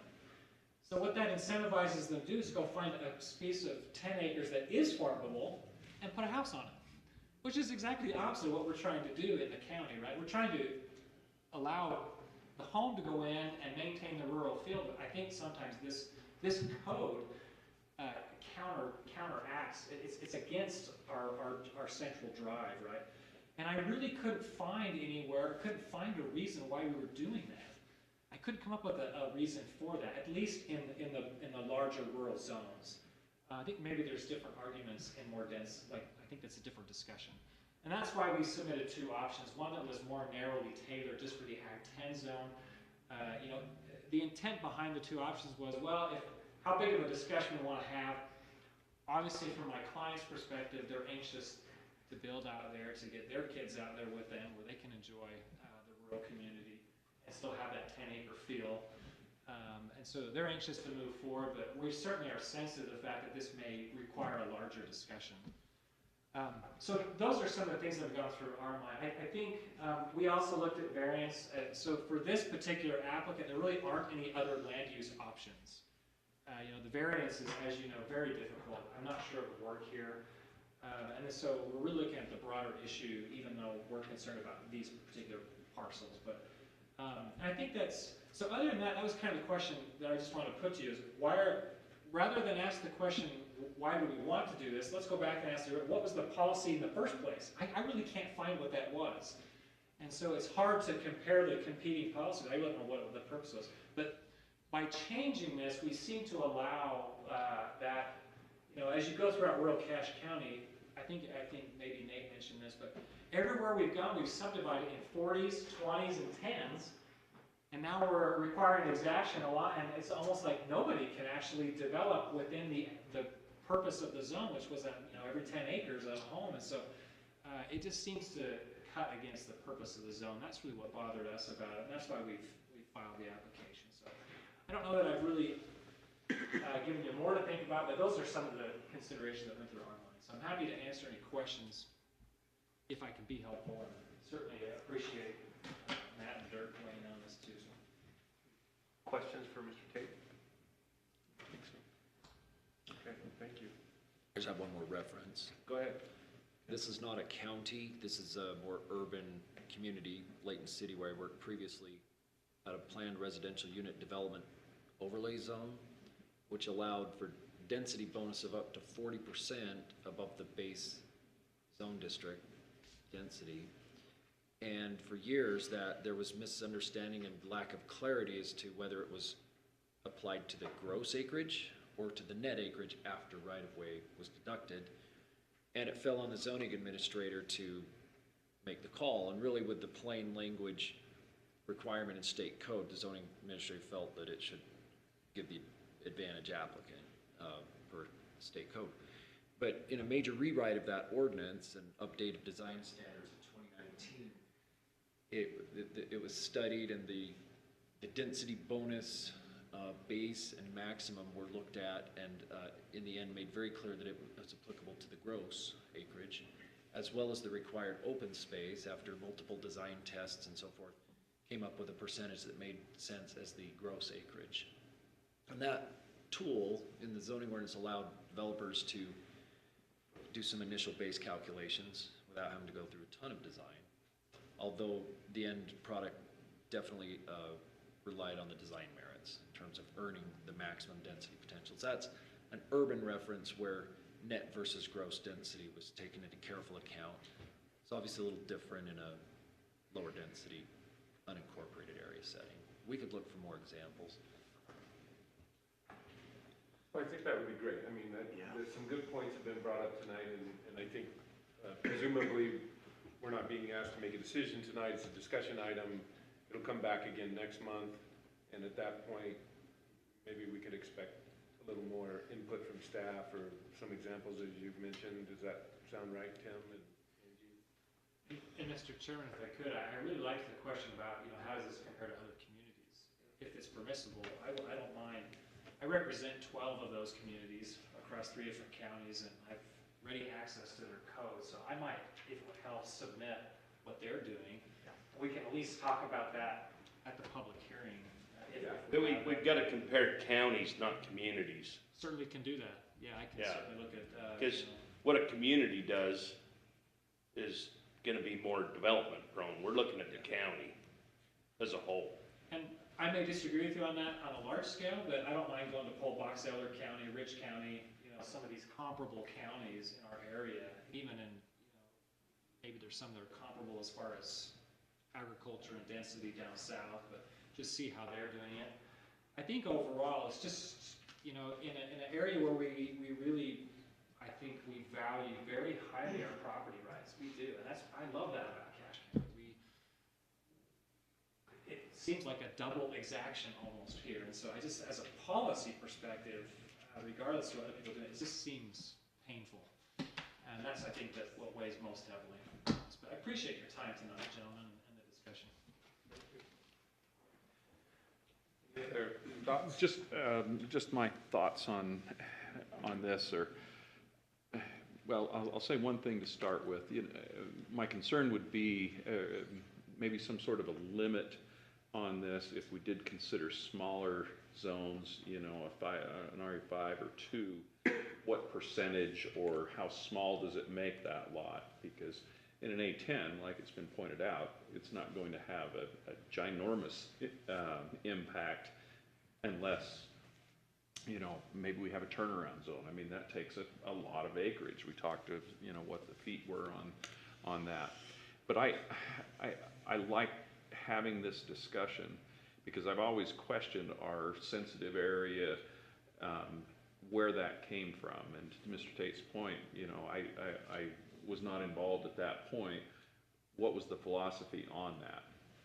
My thought has been on that. Well, if they can't build on it, okay, that's great. It's protected there. But why do we take that out of the total available buildable area? And just why that was built into the code that way has always been a question, because in my mind, if we have a steep slope, I was thinking of a parcel up Smithfield Canyon. There's a parcel that's for sale up there, and it's a large parcel, a couple 100 acres or something like that, but it's mostly steep slope. But it has frontage along the road, and based on that parcel, the vast majority of that is not, we can't count that. And so they can build one home or something on a 200-acre parcel. In my mind, well, why are we pulling that out? You know, and that's one anecdotal example. Well, it makes sense. You know, you can build homes along the developed road and not take away from the overall open space and open land there. So Yeah. that's something that I would like to have as part of this discussion is, why do we do it that way, and does it make sense? I'm not saying one way's good or not. Right. I can just see I can just see, as you pointed out, some opportunities there as we look at density bonuses and things like that. Why are we not counting that if it's going to be open space anyway for those sensitive areas? You're not questioning that sensitive areas should not be developed on. You're questioning, why is it taking out of the... Why is it taken out of the overall developable acreage? Gotcha. I've got 10 acres of wetland on my property. I can't put a house on that. But why can't I put another house on the developable part of that? Yeah. Because that's gonna be open space forever. Right. We're preserving that through that, because we say we can't develop, we can't build on those areas. That's the question, as we look at these challenges of, hey, we have a limited resource in this valley of places where we can build. Maybe it makes sense to take another look at that. Just to follow up, I appreciate your comments, and I wonder if, in terms of the scope and that perhaps what you've identified in terms of discussing sensitive lands, and there's been a number of questions coming at staff that I think that discussion would be helpful, and maybe that continues as this discussion item, whereas this specific request to look at the right-of-way, the density calculation moves forward as a public hearing, and so they're kind of concurrent but separate items on the agenda. Well, Yeah. at the end of the day, though, there's still other options with this property too. They could come in and request for an RU5. Sure. Or an RU2. It's not like they don't have any other options. Those haven't been faring so well. They what? The rezones in, Especially in open. yeah, I mean, Development around the track record of rezones has been, But on a one house, 50-50. on a one house deal though, I think, I mean, I'm not arguing it one way or another, I'm just saying that there still could be another option there, but the concern that I have is if we go this route, it's back to our envisioned cache. What do we want this valley to look like? Is it a race to fill it with homes? Or do we wanna kind of keep it more around the municipalities with one or two here and there? What is our goal? the draft general plan suggests it recognizes that there is a desire for both the rural character in terms of the open space, but also realizing property rights and development.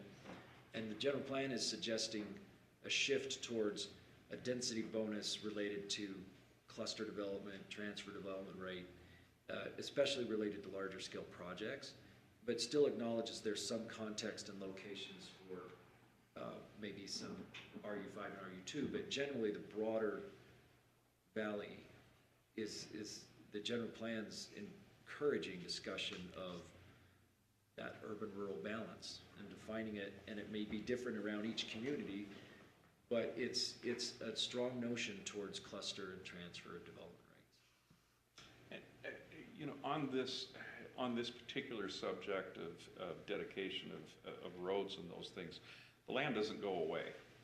You know, it's still there, and as Matt said, you know, there's still, you know, we could look into where that ownership really is. I know we have that issue throughout the valley in various places where the ownership is under the public right of way.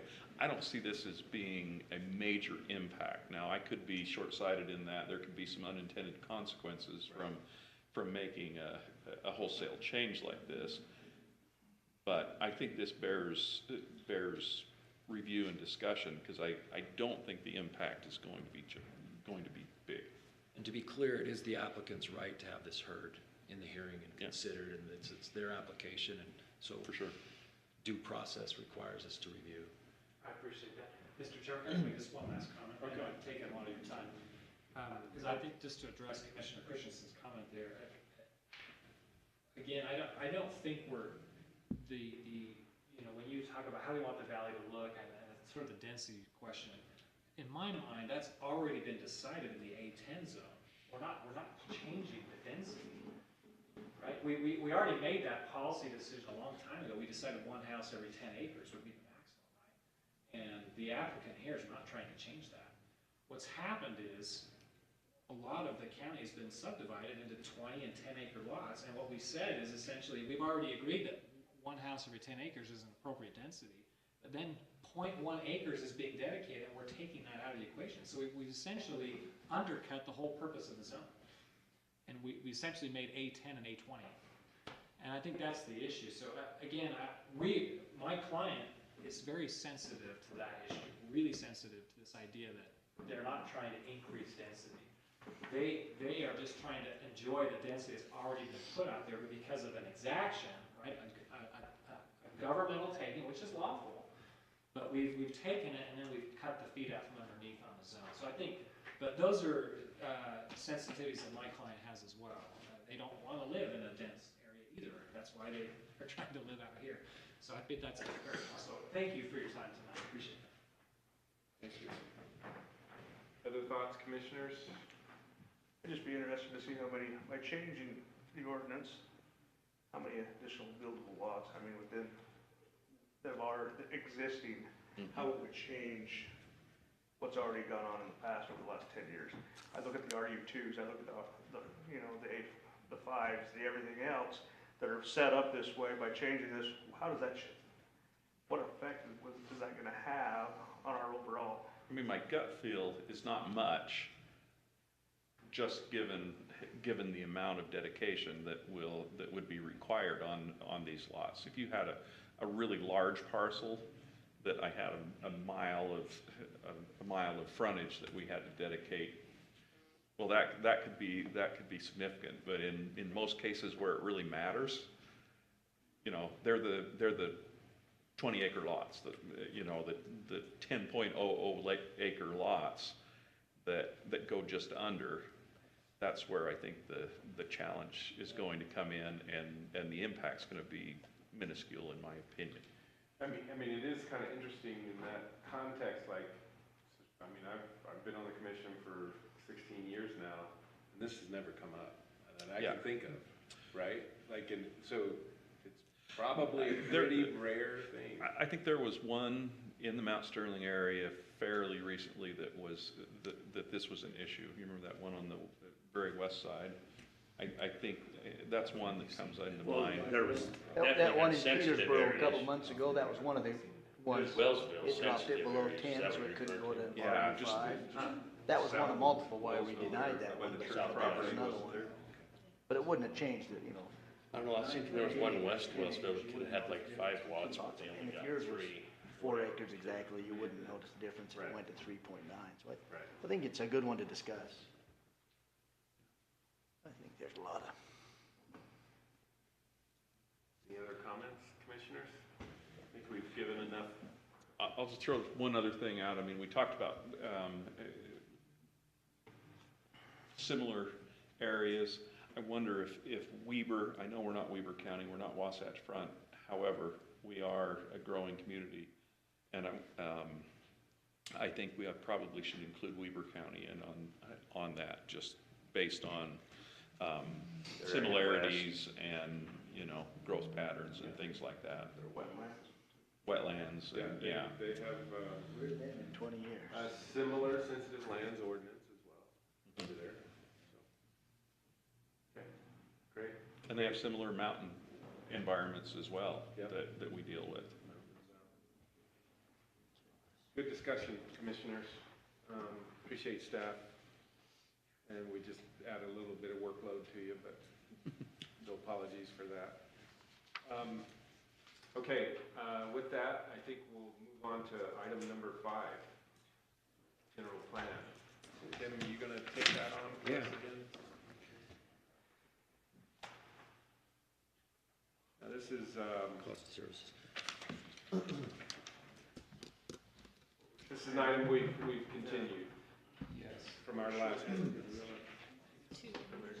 So, I think what I can share is, hopefully it was apparent that all of the documents were combined into one document, Okay, and all attachments attached to the primary document. And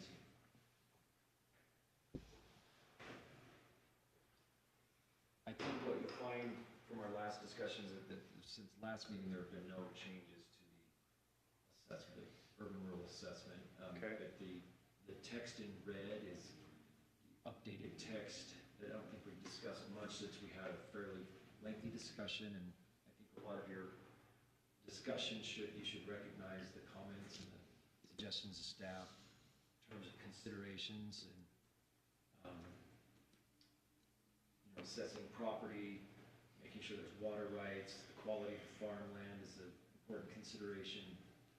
And then there's been some updates in terms of the reference to USDA statistics, farmland statistics, and Utah State Agriculture Extension suggesting that there is increasing interest and demand in a different type of agriculture as population increases. It's almost somewhat ironic that increasing population in Utah, Wasatch Front, and that would include Cache County eventually, creates more mouths to feed and more desire for access to fruits and vegetables, which we import the vast majority of vegetables into our state. But smaller farms are finding a place, especially as the demand for the locally produced fresh produce increases. So Nathan, I think you mentioned that there's going to be agriculture for a long time in this valley. We sure hope so. And that development's not gonna wipe it all out in 10 years, 20 or 30. There's gonna be open space and ag land for a long time. And preservation through certain creative development patterns could be part of that desire to produce food on land and, animal husbandry and so forth. So that's in the main body of the report. And then in the appendix, that's where there's been some edits to make an attempt to have the appendix that it represents the work and the study and analysis by Horrocks Engineering that supported this urban rural assessment to coincide with and support and be updated so that it catches up to the current findings and reports from the model.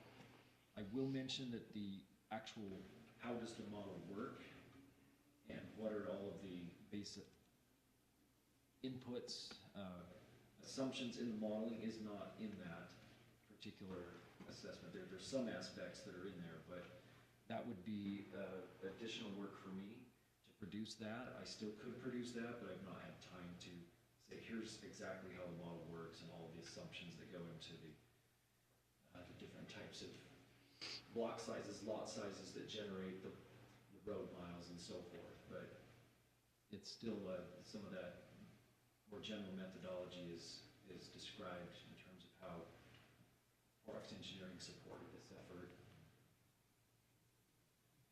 So I invite any comments, questions, and happy to respond. so, and that's in reference to the appendix, right? Correct. Appendix A is a general overview of Horrocks analysis. They also just wanted to verify that the growth projections of the Dempsey Gardner Institute, how those compared to growth from 2010 to 2020, so they kind of did just a general assessment of that to say, yes, it would appear that past growth trends track in terms of extrapolating forward with the projections. So they just put eyes in terms of how plausible is this analysis and the general assumptions for population and employees. And that, we found that to be very helpful. And then they assisted in making assumptions about different types of roads and classifications. That county roads are gonna be different than urban roads, and, you know, communities like Hyde Park to Hiram have different kinds of roads than Mendon and Wellsville, and even Mendon and Wellsville's are gonna be different than county roads. So they helped think through some of that methodology of what's the weighted cost of a road in the modeling.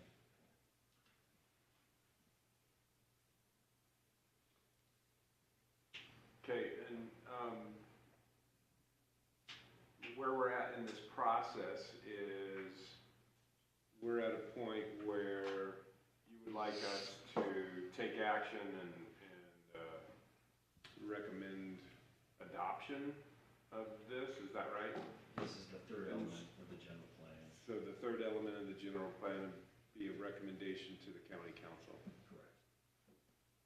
And so, obviously, one of the reasons we continued it was we were hoping to get full participation from our fellow commissioners who are also not able to join us tonight. So there's that issue, commissioners, for what it's worth.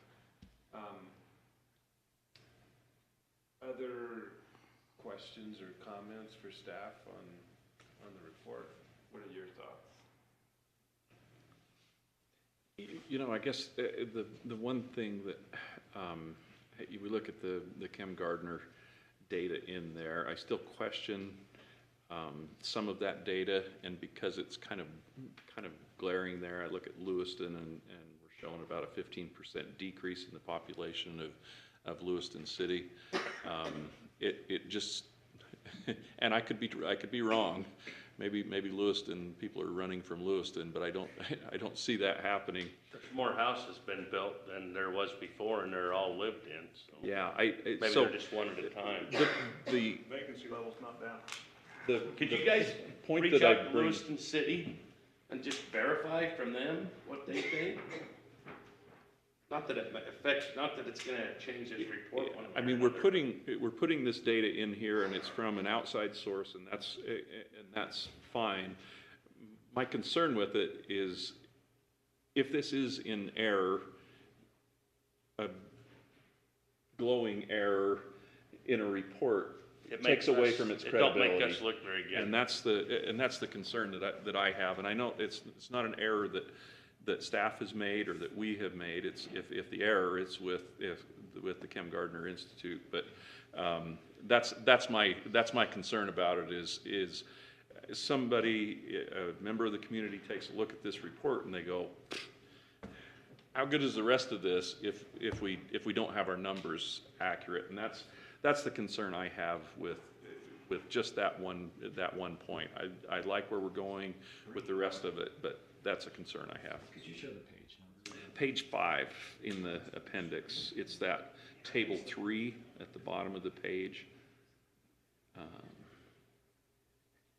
Page 27 total. Oh, is it 27 Out of total? 42. Sorry. Yeah, 27 of Out of 42. Yeah, if, especially where it's a negative number, I think we could try to dig into that one. And Benson, I think, is another one, you know, just that's my community, and I know we've grown. I mean,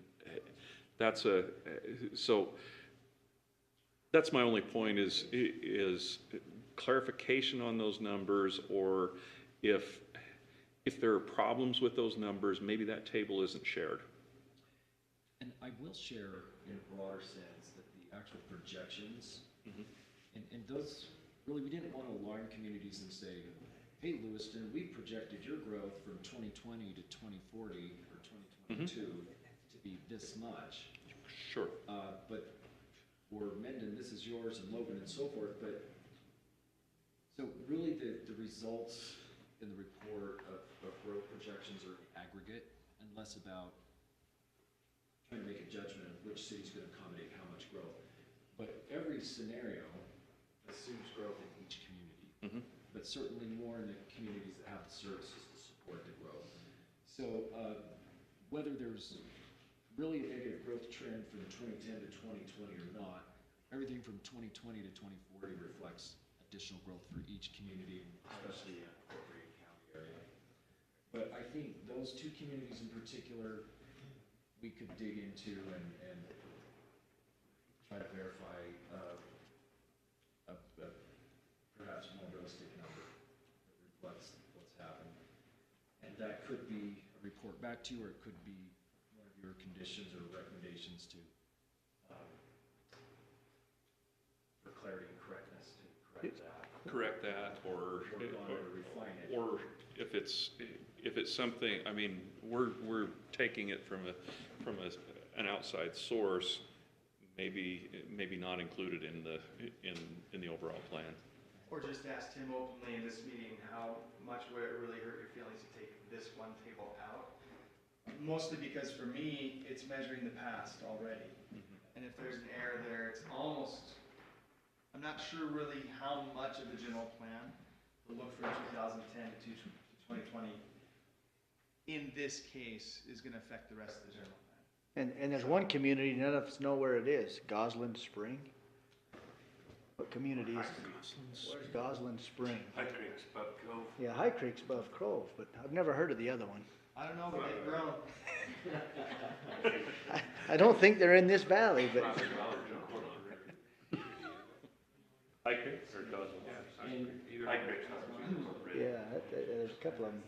And they But compare they this don't to- list Cove. But Cove's not listed. Yeah, they list High Creek, but not, I wonder if they just called it High Creek and it's really Cove. Cove's. Matt's making the point that that's the water system, more so than an actual community. Oh, so these are water So systems. that's why it says That's culinary. why- Based on water connections. Yeah. I think Where's Goslin's, Gosling then? We're just curious. I think you guys are in the right area, but they just pulled this data from the state Yeah. about how many new connections. That's any water system operator has to report that each year. Is that- So Lewiston's really in trouble if they've unhooked 278 homes from water. Shows you that The data's not very good. it's the way one council member counted to the next council member. when he was serving. So I'll stick with my contention there that. Throw that whole thing out. That table is problematic. well, and we already acknowledged this, but you corrected it. I just, it'd be real curious to know what was spent on doing this Vision Cash, from whether interns hired or whatever else. The fact that we missed the two of the main sewer districts, that's been corrected, but I would put in a suggestion for future of these, that it's something that's applicable to this valley, like was brought up last time. I can't imagine that we're not directly thinking forward and looking at throughways, byways to move people. And a lot of this focuses on development, which is great, but you've got two parties to development. You've got people that want to envision it the way they think it should be, and we'll soon find out next Tuesday how Proposition 1 does, but then you have the actual property owners that own the land, and I don't know, it's just kind of a pipe dream versus what are we doing really taking care of our future, looking towards so that we're planned and organized for our future. Well, that's an interesting point you raise. I have two thoughts. One is that this urban and rural assessment is just trying to understand what is urban, what is rural, and it explores different ways that can be interpreted. And then what are the cost benefits to develop one pattern versus another on the water saving? That's a new perspective that we've not had here in this county. And so it's been quite an effort to dig into the methods to measure that and explore that. And it does start to estimate in just more of a general sense, what are the arterial demands for this expanding growth, the arterial roads, and what do those cost? But it doesn't state where those are. Those will be stated in more of another element of the general plan update, which Matt Phillips and his consultant team will be focused on, and that's the transportation master plan element of the general plan, which has been worked on, Matt, and I believe that will continue, and sometime in 2023, we might anticipate that to be adopted, or maybe start coming from the planning commission and the county council and get input on. I guess it is part of the general plan because they go hand in hand, but we're looking at it more from a road standpoint and future road. But they do crisscross. Another one too that comes to mind is water and water availability. I think of the developer that come in on Sardine Canyon, wanting to build all those cabin rec areas up there, and we had all his neighbors in attesting that there's not even enough water in the bottom of the canyon to water their cattle. So how are you gonna add homes in an area like that when there is no water, unless I guess you're gonna pipe it? And I appreciate that comment and the discussion that came up a month or two ago, and I just lost my, but on page 15. 14. The discussion that was had here amongst the commission and council. That round table, yeah, that's good. That those are reflected on these updated comments in the text in red. And that water should be an important consideration in future development, especially if we're looking at density as part of a land preservation balance with development. And so I think that was a great point, and these considerations are going to be part of ongoing discussions with communities. And so we have this as a tool and a reference and a model that can be testing different, more specific area proposals. So we have new tools, and we have discussion points ready to engage and collaborate with communities. And then we'll anticipate a transportation master plan update in the coming year, and that will be a very important added element to the general plan. Other questions or comments for staff, commissioners? What would you like to do? Are you folks prepared to make a decision tonight? Would you like to continue to digest this and see if we can't get some additional input from other commissioners? If not, what do you? Personally, I don't see a lot of areas that I would have problems with moving it forward, but Okay. other commissioners want to look at it longer, I'm fine with that too, but I don't see a lot. Well, the things that I brought up aren't in disfavor of it. Yeah. I just think that, I guess the things that I brought up are things that I would expect out of it, so we can't change this, delaying it another month. Yeah. It's not, in my opinion, gonna make me feel better about it. And it's not a set in stone document. It will change over the years to come as things that we didn't anticipate come up. So it's not a one and done document. Yeah, and I would support moving it forward with removal of table 3. Brandon, how you feeling? It's not that I don't support it, it's just that so much work's got into it. I just wish that we were addressing some of the key problems that hit us in the face each month. That's what I wish I had more, the transportation, the overall plan of how we're actually gonna implement this. It's kind of vague to me as I've read through it, trying to figure out how this affects us as commissioners and how we make our decisions. I'm having a hard time connecting the dots between it all. So the substance that's here, I support, but Yeah. I just wish there was. And I think maybe that's inherent to general plan. It's big picture stuff. It's not, it's the ordinance that come after the general plan that are the implementation items that we have to deal with on a regular basis. So we got a lot more work ahead of us before we have those details. Yeah. And it's probably not realistic to think that, we're gonna have all those things figured out at the same time. Yeah. And it's all done and it's one big package that we can move on. It does inherently have to come sort of piecemeal. And so, point well taken. Sounds like commissioners are more or less prepared to move this along with a recommendation to the council, so I think if someone's in the mood. I would make that motion to move this forward with a favorable recommendation to the county council. We have a motion? Can I amend just with the removal of table 3? Oh, yeah, with the removal of table 3 in Gosling Springs. I'll second the motion. Now that we know it's water connections, it makes more sense. So we have a motion and a second. Any further discussion, commissioners, staff, anything you're looking for more than what we talked about? Okay. All those in favor say aye. Aye. Any opposed? Okay. Thank you, commissioners.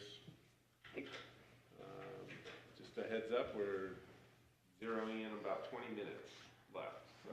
We'll be done, won't we? We're gonna fly. Do man. it. Okay, item number 6 is our discussion for the draft future land use map. Thank you. I'll be as brief as I can.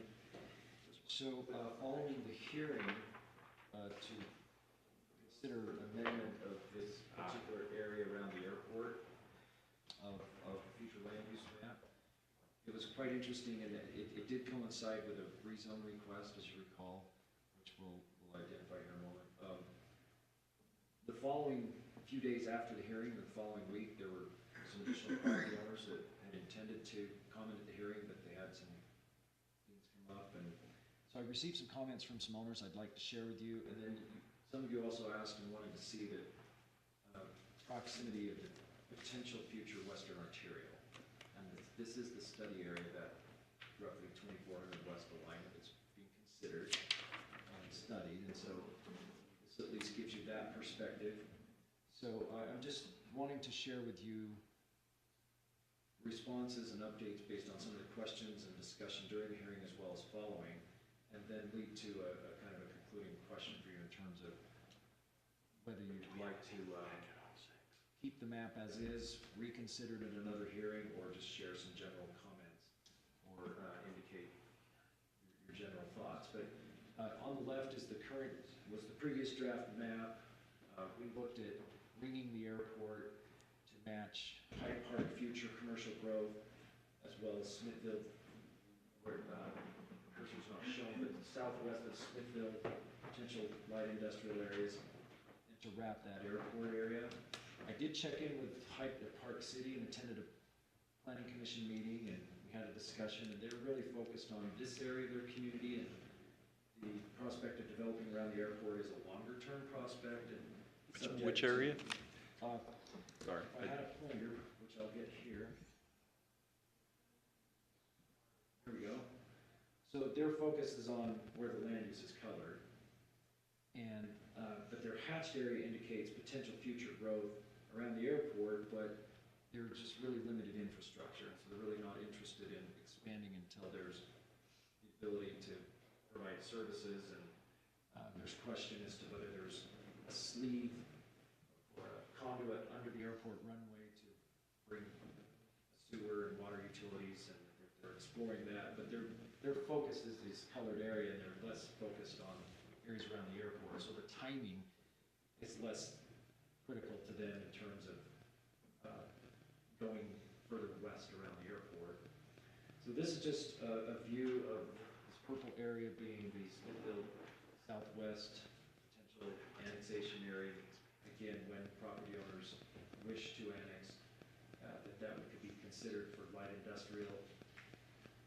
And so this was the area that was considered for kind of an update of potential compatible light industrial uses surrounding the airport, and as it relates to impacts of noise and airport operation compatibility and flight paths and so on.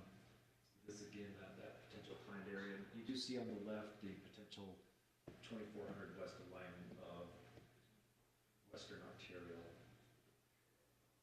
So by way of update, just a couple of considerations.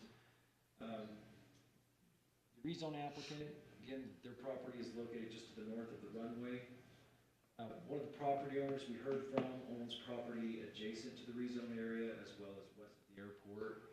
It's not all of the properties, but a number of them, and kind of extending all the way across the kind of west side of the airport. And that particular property owner was opposed to filling the change or urbanization or industrial development might encroach on their agricultural interests, and so that input came after the hearing. Also spoke with staff, Matt Phillips, getting some perspective on the drainage from the airport. It's such flat ground, it is quite difficult to do some grading and drainage, and it would be a very substantial effort without the supporting infrastructure and drainage updates and so forth. So the question for you is if council were to consider limiting the industrial use just directly north of the airport where I'm pointing and leading up to Smithville and kind of coming over to Hyde Park, but leave in agriculture west of the airport. And so basically that green remain ag and more or less keep this as keyword mid-long term, whereas the green agriculture west of the airport might be the very long term. And perhaps not anticipate development there by suggesting on a future land use map at this point in time. So just like your thoughts as to whether you think you'd like to hear this again in a hearing, or if you feel that if council were to consider all of this additional input after the hearing held by the planning commission, if you felt that they could make a determination as to how they'd like to further modify this, and just like to invite your thoughts as to what you've seen. Well, I mean, my initial reaction to the comment about we don't want to be an industrial, it's like, well, they don't have to be an industrial. Future land use map doesn't require them to do anything. It can stay ag. If they decide to sell the ground, then it's in the area. I If think they the keep it. reality of the west side of the airport is it's mostly wetland. The potential development there is really limited based on wetlands, so. And that was not as thorough analysis as, it's hard to know when to go and be more specific. Yeah, on land use no, analysis, but I mean, that we're did doing start the to- general, but just the reality on the ground is it probably won't be developed for industrial anyway. So your question is,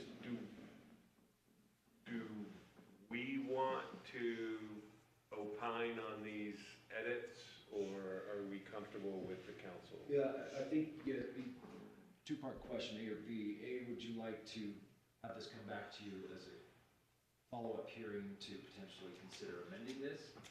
Or if it went forward as you've already recommended it move forward to the council, that we could share with council that some additional information came up following the hearing, that we checked in with you as the commission as a discussion item, and that while you're not making a recommendation, because this is not a public hearing, that it was at least discussed and acknowledged that there are some development challenges west of the airport and maybe lack of interest amongst property owners.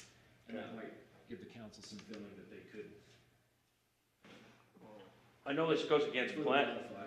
I know this goes against planning, but what happens if we do nothing and just let it happen? Let it evolve on itself? If one of the property owners wants to come in and ask for industrial, hear it case by case, why are we, I was a little more open to it our last meeting, but more as I've thought about it, where's our agenda with putting this industrial there? What's our agenda? It's just a vision. Because before we had it on the east side too, but from what I'm hearing, One of those maps, right? huh? I think the one we forwarded had it on both sides. It did. But that's where I'm going with that. So in talking to Hyde Park City, is that why you pulled it off of the east side because it's their domain, or what's, I just wonder what the motive is for what we're doing. So, the east side, let me get to this map, if I may. Okay, so let's look at this map. So here's the east side.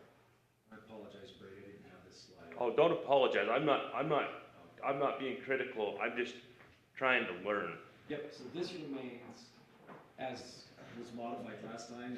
This is anticipated Hyde Park future growth up to the airport and consistent with their long-range planning, as with Smithville, this area, they have as their future land use and annexation planning this to be light industrial. And so then this is the rezone consideration, this area, and The applicant for the rezone, after some of the discussion and questions, is actually taking a closer look at the road cost improvements. I think that prompted a further review and meeting with staff and Matt, and they're doing more detailed calculations there. So, council could, depending on whether that rezone interest moves forward or not, there could be in play, whether just to keep this, the recommended future light industrial, and then have this maybe more of an ag vision. Okay. But so it's just kind of in a bit of motion right now. Yeah. I just wanted to keep all of you engaged and aware of the discussions. So what do you think, commissioners? Do we want to have staff bring this back to us as a formal proposal? I mean, I wish we were firmer on the details. I was ready to just say, yeah, let's move forward with what we've got, but it sounds like we're not 100% on this, so. And you did. Yeah, we moved it forward. Yeah. But this is an opportunity, it's not gone to council yet. Mhm. And then more input came afterwards, and some of your questions that weren't fully answered, alignment of the future arterial and so forth. So there's new information. There's a rezone under study that still might move forward as a proposal to the council. And just thought just want to get this area as right as possible. Apply as much good study and analysis as we can, given the general. But back to my question too originally, what happens if we do nothing and just let it happen? Doing nothing means to leave it. Well, if we don't come in and say we're gonna designate this as an industrial area, and we allow the property owners to come in and apply on a case by case, what's gonna change? Well, one line of thought is that if this is shown as ag, it might prompt fewer inquiries to come in and propose change to light industrial, where it may not be ready for that for a long time. So, vision to keep it agricultural, consistent with the wetlands, consistent with the the lack of infrastructure, maybe keeps it in check with the Keeps the realities. And speculation down. keep speculation down is a good way to put it. And more consistent with generally what we've heard from the owners in that particular area. I guess that too, if we designate this industrial, is the county gonna build the road into it? That, not necessarily, that's more of a transportation master plan, programming and prioritization of road improvements. But at this point, the road 4200 North is developer pays for the improvements, and that's Yeah. being analyzed. Right. So this is very much about timing, and then the lack of sewer is a major factor. And without sewer, the industrial type of uses tend to be a little more on the storage side and less on the production side, right? Yeah.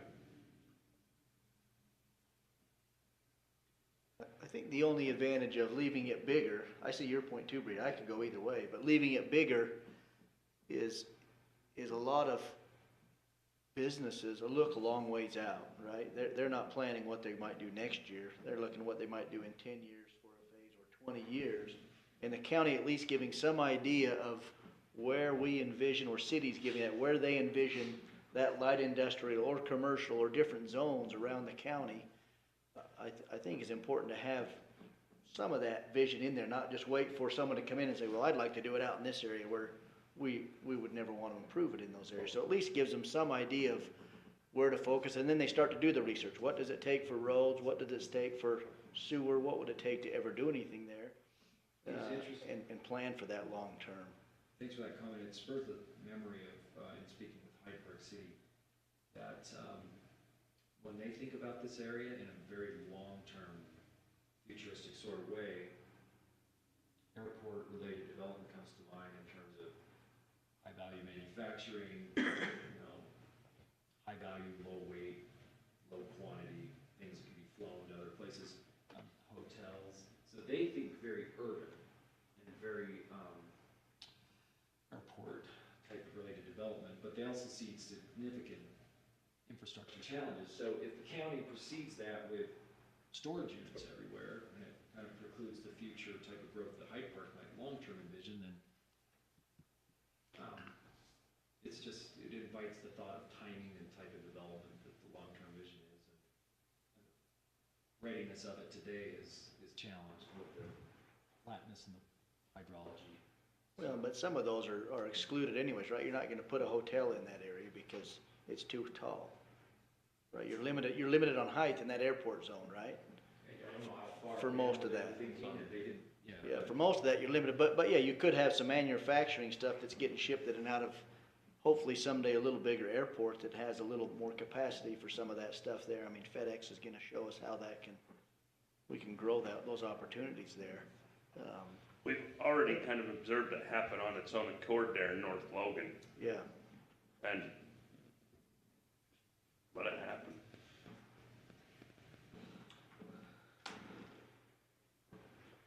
Well, what do you think? Should it come back to us, or